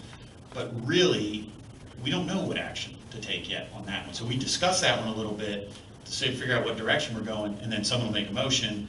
And on that one, yes, there probably would be discussion about the issue and everything else. These are, special exceptions are quasi-judicial, essentially. Let me add something. My experience being on a P&Z board for 16 years as a chairman, and I think what's being said here is, and we do the same thing here, we make comments prior to, a lot of times we make comments prior to a motion being made and seconded, but we don't get into an exchange of discussion with anybody until there's a motion and a second. Now, there's comments made before a motion is made, comments could be made before the motion is made, am I correct? For instance, you could ask for additional information from somebody. But we don't get into an exchange of discussion until there's a motion made. That's the way I think. Right, and I mean, I know, I'm just saying this because this is where that comes from, like the policy behind that is so that fellow members aren't influencing other members. Like, so everybody's trying to figure out how everybody's voting before the motion's made, and there's an opportunity to discuss it, because that's why it's a second, and then you could have an hour of discussion at that point. So there is a purpose behind it. All right, so we got one coming up. I'm gonna call for it, and then what? We'll be able to ask questions? Well, I'll treat it just like all the rest, is I'll tell you what went on at P&Z, the recommendation, and then certainly you can ask for, when do we ask for public comment? We usually ask for that during the discussion period, or an applicant could come up and describe, obviously, the special exception they're asking for and all that before. Yep. But then if this board wanted to put additional provisions, when does this board get to do that? You make a motion with those additional provisions. After you hear, obviously, if you have them already, or you want to talk to them about what they're doing out there and this sort of thing. Just like Mr. Butler. My understanding is, or misunderstanding, I'll say either way, is that before the motion is made, you can have a light discussion of the situation and what brought it to the table, without trying to say this is yes or no. But once you get the setting of it, to know what this is about, then you can go ahead and make a motion to whatever, based on that. And each individual might have a different motion if they make it. But then once the motion is made, then the discussion of it. Yes, I mean, discussion amongst yourselves needs to occur after the motion. It's an informal is discussion. seconded. It's not say, well, this is what I'm for, or I'm against this, so, you know, I think that's improper. That's the point, because that is. Yeah, this has as you never said, been an issue before. No. But certainly applicants who are here asking for something, which in this case is a special exception, yes, they come up and present, say, hey, I'm asking for this. And we can ask questions, Yeah, absolutely, you can ask to be questions. clear, to know what we're talking about. Yep. Well, let's practice. I hate, Ms. McQuarrie, we're gonna practice on you. Come on, it's item 3. Item 3. We're gonna have discussion. This one came Tell us what you before. want. Discussion and possible action concerning a special exception to allow residential use in the C1 zoning at 1781 Highway 98. It's got the item said 3 RV lots, and it's requested by Ms. Pamela Query. And Mr. Hartman, please tell us how the P&Z recommended. Okay, after much discussion, P&Z recommended approval with conditions. The conditions were that the 3 RVs be capable of being removed, or that they are removed whenever there's a mandatory evacuation in effect, that tap fees are paid, both water and sewer, that it'd be limited to 3 maximum, and no long-term rentals.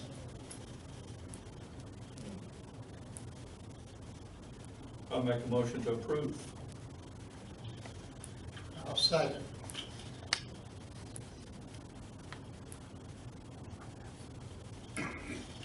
Okay, we have a motion by Commissioner Allen to approve the recommendation as submitted by the P&Z, and a second by Commissioner Mathis. Is there any discussion? Any discussion? Okay, all in favor? Aye.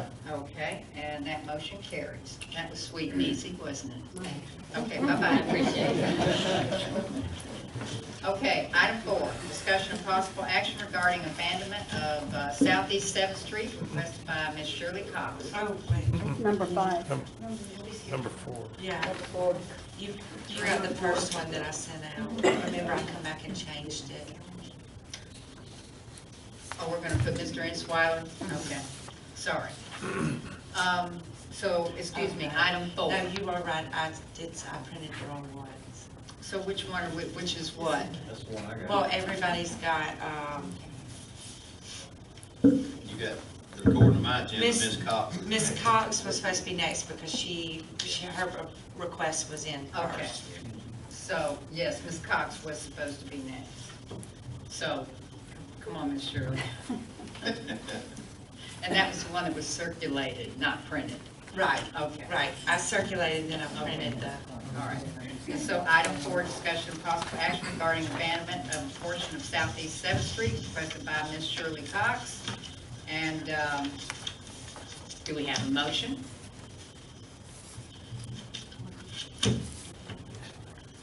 Okay, I'll make a motion, and it's not gonna be favorable. I mean, people's opinion may not be good, but I'm gonna make a motion to deny.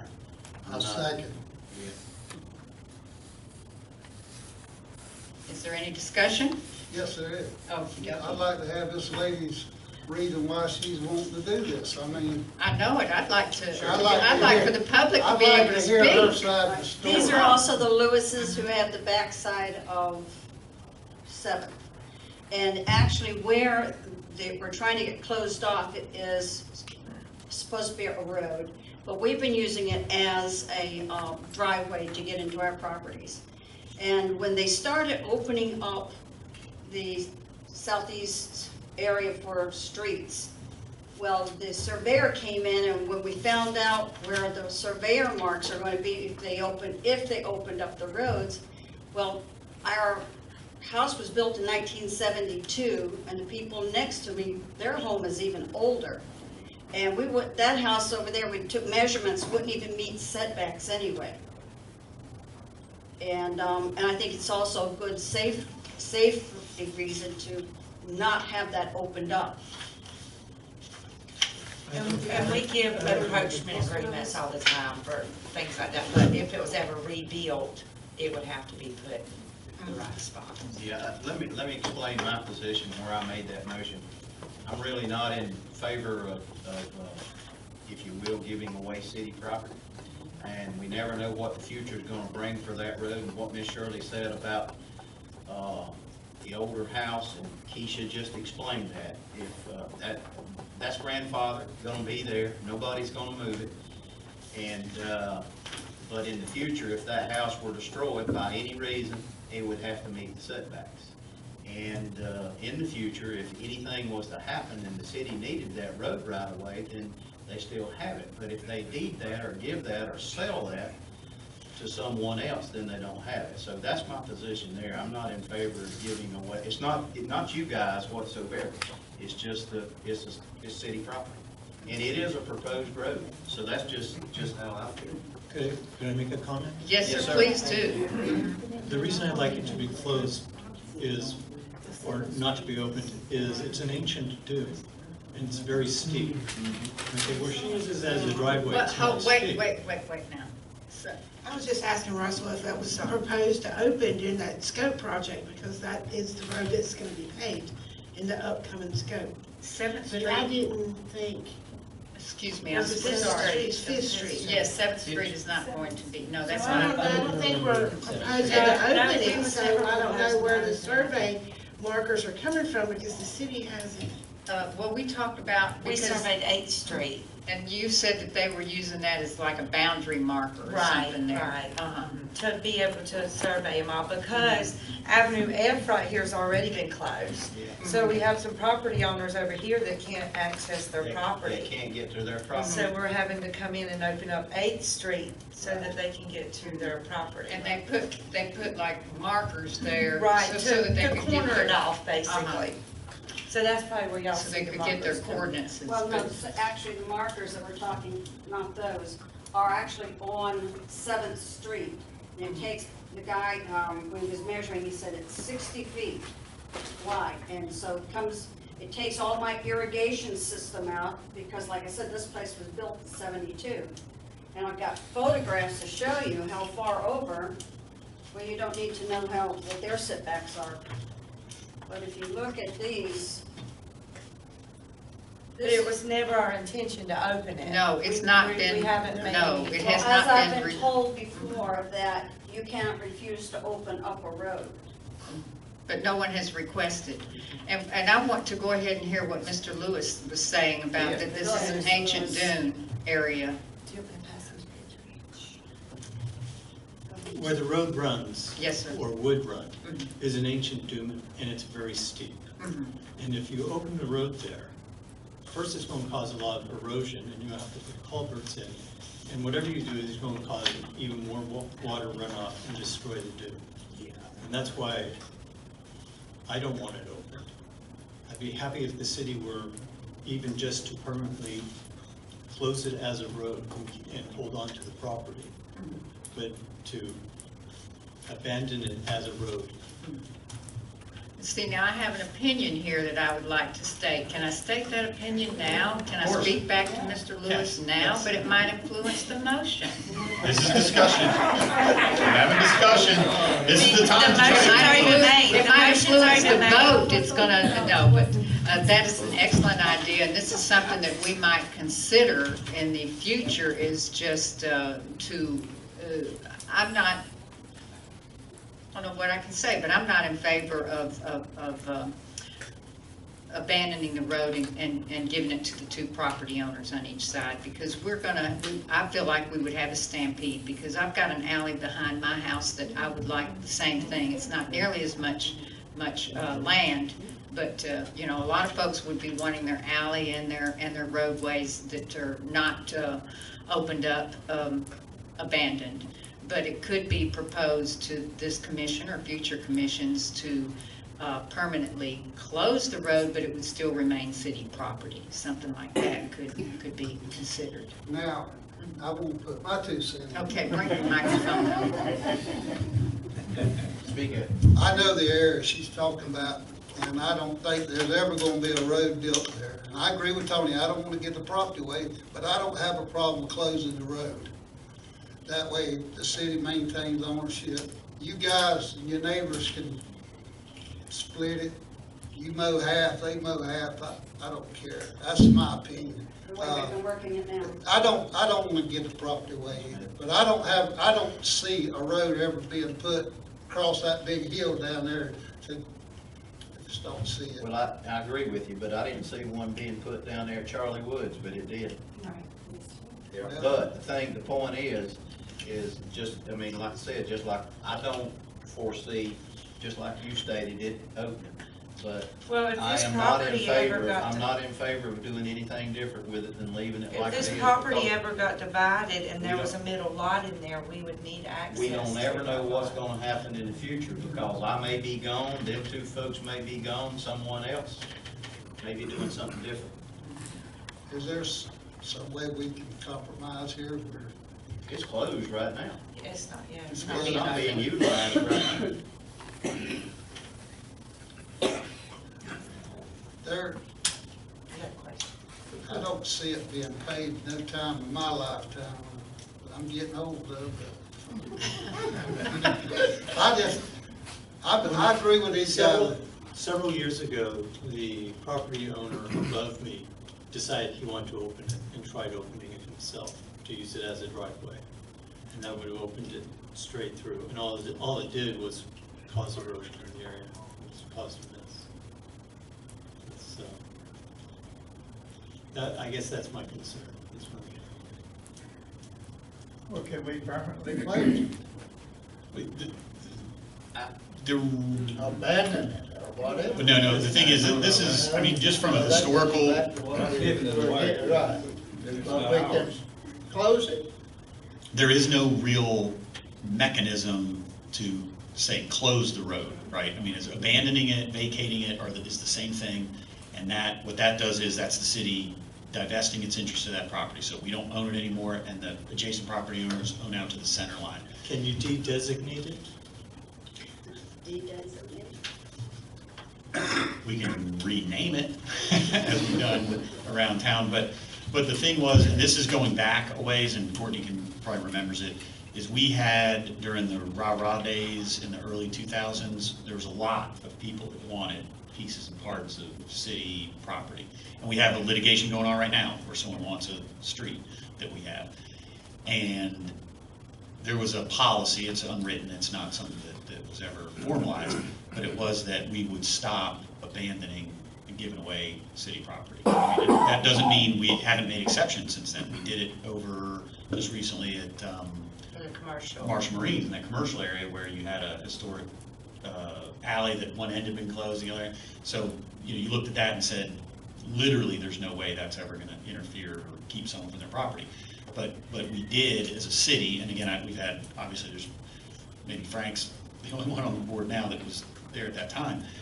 But that was something that, as the mayor mentioned, when we start that, we were closing alleys left and right, and people were coming in and wanting it done for them. And it's hard to stop that if you don't, it's like a moratorium, you gotta either just stop, or it's hard to, I mean, because people are gonna come in and say, hey, I'm in the same situation, and I want that too. And what do you do? Dan, if you do it for one, you've got to do it for the That's why you all You can decided. be personally sued. Years ago, when I first run for office, you couldn't sue a elected official, but that law's been changed. No, you can sue elected officials. Yes. All right. Now Keisha has, a couple of weeks ago, she pointed out to me the alleys that are abandoned. She's got it on her big poster board like this. And there's really not that many abandoned alleyways. I mean, compared to all of the alleys that we have, it's less than 10, it seems like. It's just not that many. And we would have to abandon a lot of property. You know, it could have the potential if we do that. So that would be my main reason. I understand that you want to, you know, you want to preserve the dune, and that is a legitimate, that's the most legitimate statement that's been made, is to preserve that dune. People want their privacy. They don't want to end up having the traffic go through, you know, beside their house, and I feel the same way with the alley behind me. But you know, there's not much I can do about it. I bought the property knowing that the alley was right there. Well, So, I think, just my opinion, I'm not just making a statement, not being sarcastic. Utilize it just like it is. I don't see, my opinion, I don't see it opening up anytime soon by any means. If I were living there and my property was adjoined to it, I'd utilize it just like it is. Now I wouldn't build a structure on it, because then again, it's city property. And anybody that defaces or does anything to the dune area that's on city property, they're in violation. and I as just utilize it as it is. that's and I would too. And as it is, since it's labeled a roadway now, it's a roadway. It's not a park. And if we close it, or if we close it off as a roadway, and it still remains city property, well, some folks, it's a beautiful view there. Some folks might want that to be opened up as a park area. So, you know, it's something that we need to give really serious consideration to, and just, you know, it's unfortunate. I understand your feelings about it, about the dune and the privacy, but my opinion is not to go along with Mr. Millender's motion to deny the request. Your opinion is not to go. I want to go along with your motion to deny the request. Just use the property. Call for the question. Okay, all right, so all in favor? Any opposed? And that motion carries. All right, Thank y'all. Sorry. okay. Item 5, discussion and possible action regarding review and amendment of Carrabelle's ordinance 199 requested by George M. Swiler. Okay, Mr. M. Swiler, if you'll come up and see us. And I guess we're gonna call for a motion. No. This is, I mean, I was gonna say it at the end, is Do we get to discuss? certainly Mr. Hensweiler he can talk. Okay. Anybody can make a motion at any time. I mean, don't get me wrong there either. You can jump right out in front, make a motion, but you can certainly hear from whoever wants to speak on the subject. Or, so you can make the motion. We want to make a motion to that fully effect? educated. So do I. I like some discussion. I do too. Go ahead. Okay. Question would be, We want to hear what on you... that ordinance we have, who is responsible for any and all actions? If the city isn't gonna uphold the ordinance, then who's responsible? It would be the city, correct? Well, we'll defer to the attorney. Who's responsible for that ordinance? Now, that ordinance came into effect in 1986. Correct. The city code enforcement officers and law enforcement can enforce the ordinance. So those are the folks that are allowed to enforce our ordinance on the books. The code enforcement and the police. So who's gonna be held responsible? If my grandchild, your grandchild, or anybody's child gets ate up by a dog, If the owner of that dog, if the dog bit your child, it's gonna be the dog's owner that's so responsible. do you think they're gonna actually step forward and volunteer that that was my dog and he ate your child, so I'll take the lawsuit? Do you really think that's gonna happen? No, it's not. It's really identify the owner of the dog. I think the city. Is there a specific portion that you're referring to? All of it. It's all on there. I mean, it was made in 1986. I mean, it says about abandonment. I'm getting it from law enforcement. That's a civil act. But I didn't know that you could serve 180 days in jail for a civil act. So it has to be a criminal act. And it's called abandonment. Okay, on section 11, it says, if you abandoned your dog, you are responsible for it and you can be held up to 180 days in jail. Now, the word abandonment, what is the word abandonment? Abandonment is when you take your dog at 12 o'clock at night and you kick him out the back door, and you close the door and you go back to bed, and you don't care where your animal is, and you're not trying to find your animal, so you abandon that animal. Okay, so now it's a criminal act, not a civil act. And this was spelled out in 1986, 33 years ago. Right. To this day, this was on July 7th, today's July 11th. This was all put into effect on July 7th, 1986, 33 years and 4 days ago. And we have the same issues that we did back then, I guess. So I want to know is who's going to be responsible for my grandchildren, your grandchildren, on that dog. If we are not upholding the law, then who's going to be responsible? The city of Carrabelle. Yeah, the city of Carrabelle is not responsible for someone kicking their dog out of their house. No, but if you ain't gonna uphold the law. We would uphold the law. If a police officer, someone complained or said, hey, that's a vicious dog, and they reported that, called 911, either county animal control. Those dogs are on the streets every day. And I live right here in downtown Carrabelle. They're here in my yard every day. And my kennel is 3 feet from my back door. 12:30 at night, my wife, why she wasn't really attacked, I don't know. She took the dog from the back door 3 feet to the kennel, and that quick, that dog for 30 minutes got viciously killed. I understand. So now who do I hold responsible? It is the owner of that dog. So how do we find the owner of that dog? When they're all over the streets, I mean, there's dogs everywhere. You know, and I know this ain't a county meeting, but we got one tourist or a couple of tourists worried about some dogs on the beach, and now it's a big uproar. When we, the taxpayers and property owners of this city, you know, we're just kind of getting left at. If I was a tourist now, we'd have some action on it. That's what I feel like. I feel like if I was a tourist, we'd get some action. Actually, what that is that the residents out on the beach are complaining that the tourists are letting their dogs go because the tourists come and they don't understand that Franklin County has. Right. And it's just truth. And that's the truth, so tourists aren't being allowed to let their dogs run anymore, or shouldn't be going forward any more than residents. Might be some signage or something that put out there on the beach. The Franklin County Board of County Commission has tasked the TDC with setting up a campaign for that, so we'll begin work on that. So my questions are not really this is an eye-opening thing here, I guess, so everybody, especially the attorney, can see what might be happening here. Okay, if we don't uphold it, then we got major problems, and we got major problems. Well, I wonder, we've got a speed limit out there, you know, on Ryan Drive where I live. It's 35 miles an hour. Now, I do see the police officers out there from time to time, you know, doing speed checks. But then one time maybe they're not out there and there's an accident and somebody gets killed or hurt. Will the city be held liable?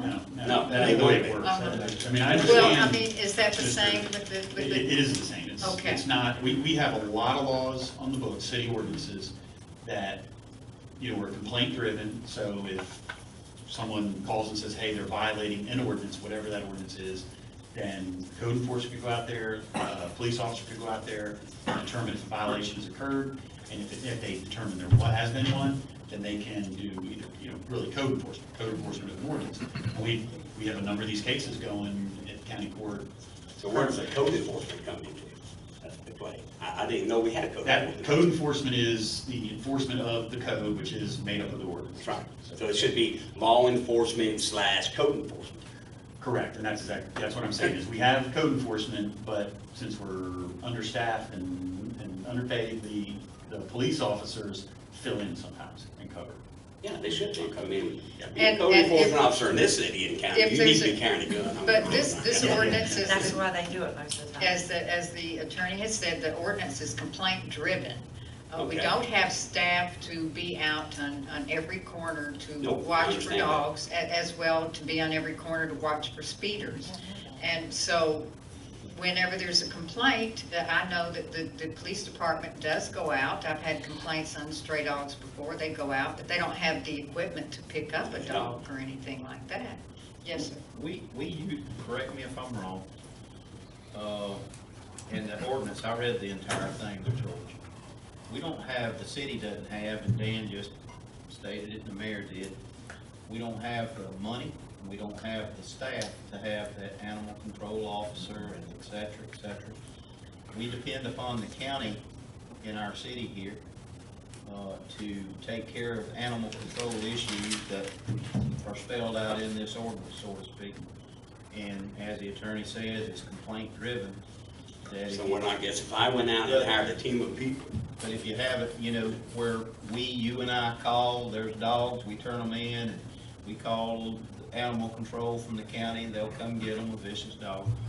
But the mayor just hit on something there, that the county tasked the TDC to campaign for the beach on St. George Island to make All the everyone, beaches.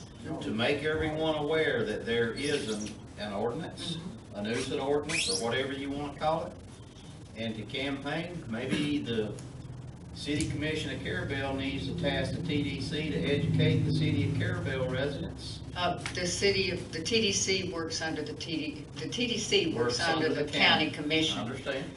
But there's a request, get an educational thing out to let everyone in all the citizens in our city know that there is this leash law ordinance, and maybe educate the people and get some people, hopefully, that will adhere to it to a certain degree. Well, And those that don't, they violate it, then, as the attorney said, the law enforcement officer will have to take action. Actually, I had planned to suggest that the city could and should piggyback on the TDC's campaign. And I can certainly say there in the meeting, we're going to start discussing it next Wednesday, that but we would have to ask the county commission. We can't veer from their direction. Should we expand this to be countywide and not just direct it to the beaches? But meanwhile, however the county decides on that, if it's left to the beaches, there's no reason that the city can't piggyback on that, share that to the Facebook page, put it on our own website. The leash law is countywide. It does not apply to the beaches only. And share their advertisements on it. We put a newspaper ad before in the past, a couple of years ago when Miss Alita Baker got bitten. We put an ad in the newspaper that we enforce our leash law, and we do enforce our leash law. And we could also put that on the radio. Radio ads are very inexpensive. Putting it out right now. So, but So the do you think I leash, should carry this into the county? This should be taken up the county meeting, maybe? the county is taking it up now. They understand they've got a problem. Yes, sir, Mr. Sullivan. You know, I agree with everything that George is saying, and I run into it almost daily with my dogs. But, you know, Dan's saying that we'll call the police, call the code enforcement. Tony's saying call the animal control officer. Who do you call? And whoever that is, do they keep a record of those complaints? And are they checking the hot spots and the repeat offenders? You know, it's just totally being ignored from what I can see. No, I mean, too. Now the officer, when an officer sees a stray dog, I'm understanding, now the leash law is the leash law, but when a dog is stray, none of us know who that dog belongs to, so it's hard to find. An officer, I'm understanding, they don't have the facilities, they can't put the dog in the car, suppose they could, but nowhere to house it while they're holding the dog for animal control to come. So generally the officer calls animal control. I think that's probably what you would do if you got a complaint. Sometimes people call the city hall because they don't know to call animal control. So that's the point I'm trying to make of who do you call? That's what we need to know. Yeah, the city, the county. And can I just say, it's not only dogs. You know, we had a neighbor's grandchild scratched in the face by a rooster not so long ago. A rooster? Yeah, a rooster. Yeah, and we got, and dogs are not the only animal that's running around in neighborhoods pooping on people's property. It's also chickens too. You know, I mean. Which are even harder to find owner to.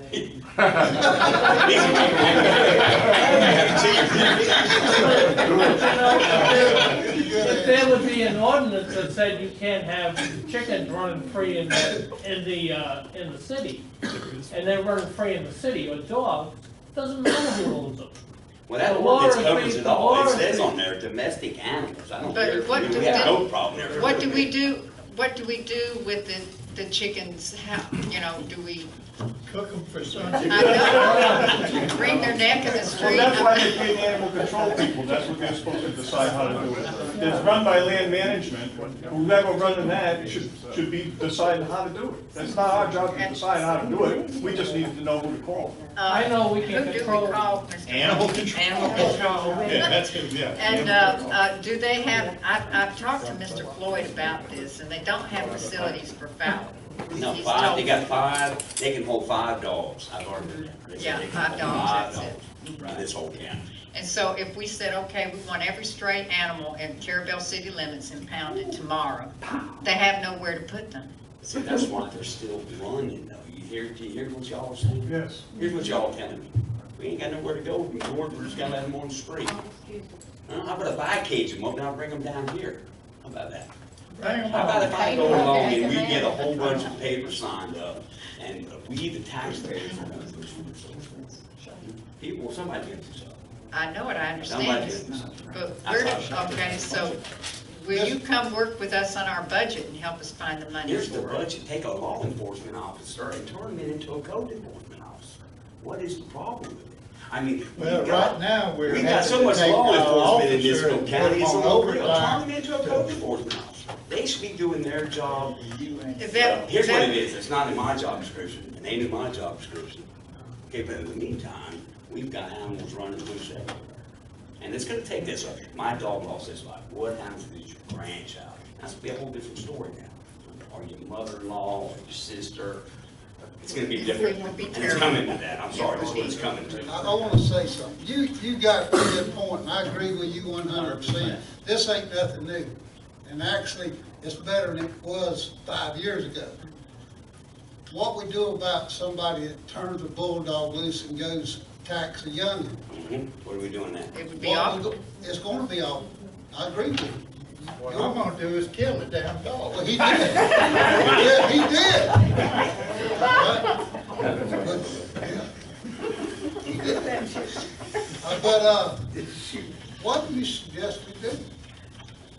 Code There, it comes to, like they say, the budget. Well, to find the owner. If the thing is, if the animal or the chicken or the dog or whatever it is running free, who do we code enforce, sir? I call Albert.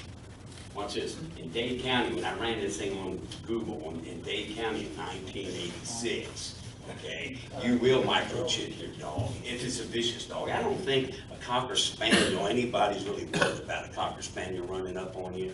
But right now, we got a problem, everybody's got a pit bull. Okay, I've got 50 notices on Facebook, this person, all right, and they're all from the same breed. We have inexperienced breeders, they are breeding sisters and brothers, okay, so they get this big vicious bulldog for themselves. So, we're talking about microchipping, $50,000 worth of financial responsibility, insurance. This is what Metro Data put into effect in 1986. It ain't that hard, it's really not. It just takes some time and some people to get together. So, And really, what's gonna happen is this, I don't really think you're ever gonna control, but if you threaten and scare the individual of the dog owner, like, and here's the deal, if I knew I was gonna give $1,000 fine for my dog being on the street, I don't think my dog would be on the street. Okay, how are you gonna find out? You're not.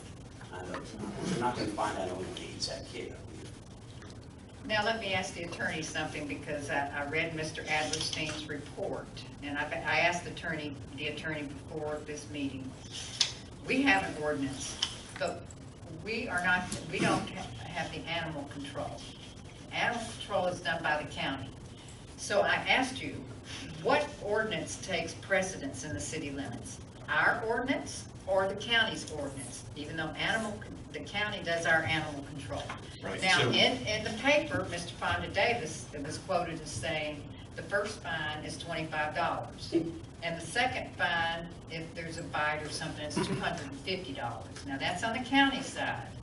So what applies then on the Carrabelle side? If we make an ordinance and increase the fine to $500 or $2,500 or whatever Mr.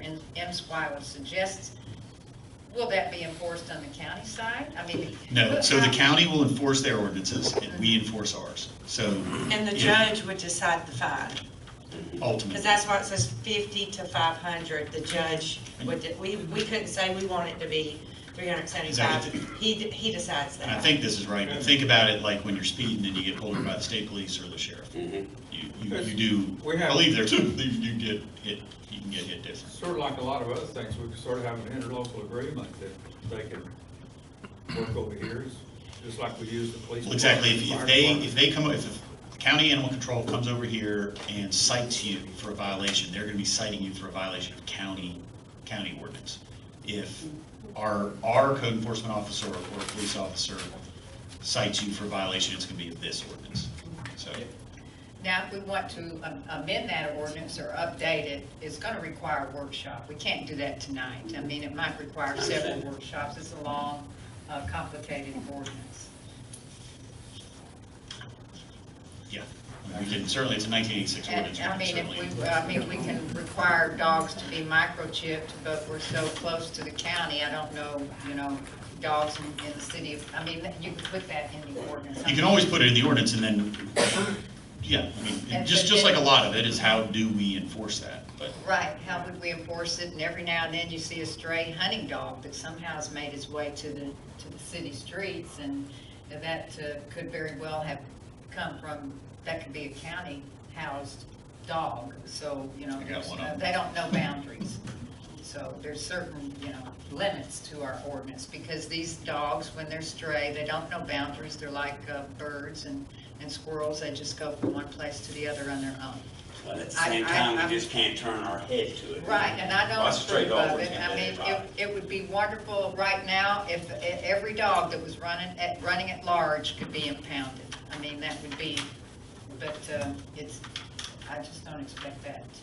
Ain't gonna happen. It can't happen. It cannot physically happen, because there's nowhere to house these dogs. Okay, I just want a quick question. Is the city ordinance relate to where the incident occurs or where the dog owner lives? In other words, let's just type that dog owner lives in Carrabelle, incident happens in Carrabelle ordinance. But dog owner lives in Carrabelle, but incident happens outside city. Then the city wouldn't be the one enforcing it, meaning if it was outside the city in the county, then it's gonna be county animal control. or It's county where sheriff. it occurred. Better one The yet, the violation. dog owners from Georgia, they in Carrabelle ordinance applies.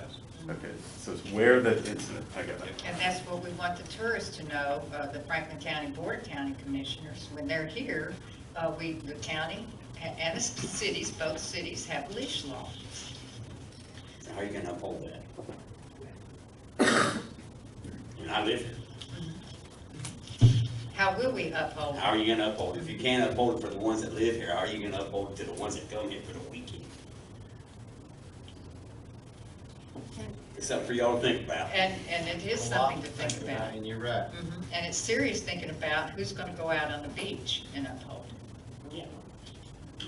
And whether a $10 fine is not gonna deter too many No, people. no, it's not. In this day and age. It might have back when it was written, but. I agree with you, but same thing as the mayor's already said, it may, I'm sure there's a lot of update that I can see in here, but tonight's not the night. No, that's true. No, we need special workshops for that and advertise for the, yes, sir. If the county updated theirs to increase their fine, maybe you should lobby them, because if they do animal control for us sometimes, then the fine would be higher, and they could, I mean, $25 is ridiculous. No, it is, man. Just let your dog out. Yeah. $25, let him go. So, Okay. but I would like, and Mr. Sullivan's had a good suggestion, and we can only do this here in the city of Carrabelle, but I would like to see the staff, administrative staff and the police department begin immediately keeping a log of activity regarding the unrestrained dogs and nuisance dogs, that are, that there's a complaint on them. If you get a call on a complaint, or a dog that's barking all night long, that's a nuisance, and you get a call, the police department or staff, begin a log and keep a log of that activity. Give the name and the time of the complainant, and the location, and what type of incident. Is it barking? Was it biting? Was it, just chasing my child? What was the incident? Whether or not the dog was impounded, and whether or not a citation or warning was given, so that we can develop a matrix and we can find out if there's certain animal owners that are neglecting their animals, or if there's a certain area of our town that has a little bit of a problem. And Mr. Hartman, Yes. did you want to say something? No. Oh. No, nothing to add. Okay, yes, Mr. Magnan. I don't think it should just be dogs. I think there is a problem with other animals too. No, but there is. This is a dog thing. This is an animal problem. Yeah, we keep saying dog, we do this about the dog, this about the dog, it's not just dog. No, it's domestic animals. Yeah. I did write on my list animal complaints. And All right, farm so animals. Is animals? If it goes through the police department, it does get logged. Okay. But Everything gets we want logged, to keep but they get called somehow out. keep a record of it, so that we can kind of look back over, a 3-month period and see, where are the hot spots? And maybe that would be a spot that the officers would patrol and keep an idea of what's going on there. And would we need a motion to that? Yes, sir. Who is it? I just want a quick question on that. Okay. Are you then kind of encouraging people to Now call the city. now call the city? No. To get it logged, otherwise they would just call animal control? Let them call animal control, but the city does get calls, and if they do, to keep a record of that. Okay. Does animal control keep a record? Yes. They do keep a record? Yes. Okay, so it can be looked back on then, referred back to, okay. And where it's at. Where are those records? Where would you access those records? Over at the animal control, which is where solid waste, I think, it's right near. It is. Yeah, they got a little facility there.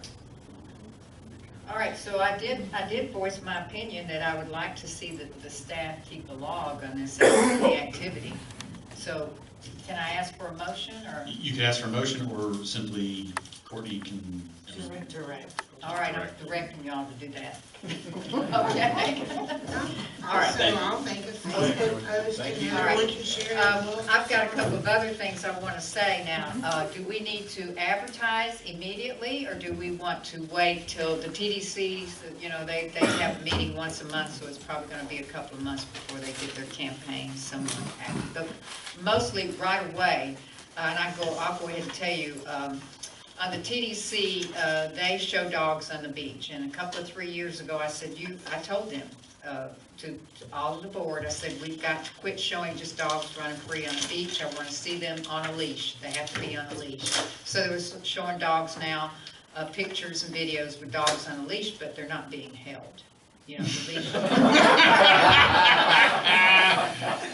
That's helpful. So that will be my. One end on the dog and the other on the man. That will be my first part of discussion there, that all the pictures are gonna have to show the dog in control, with the owner in control, or the dog's in control, but at least they're on each end of it. Just say Yeah. under owner's control. Right, under control.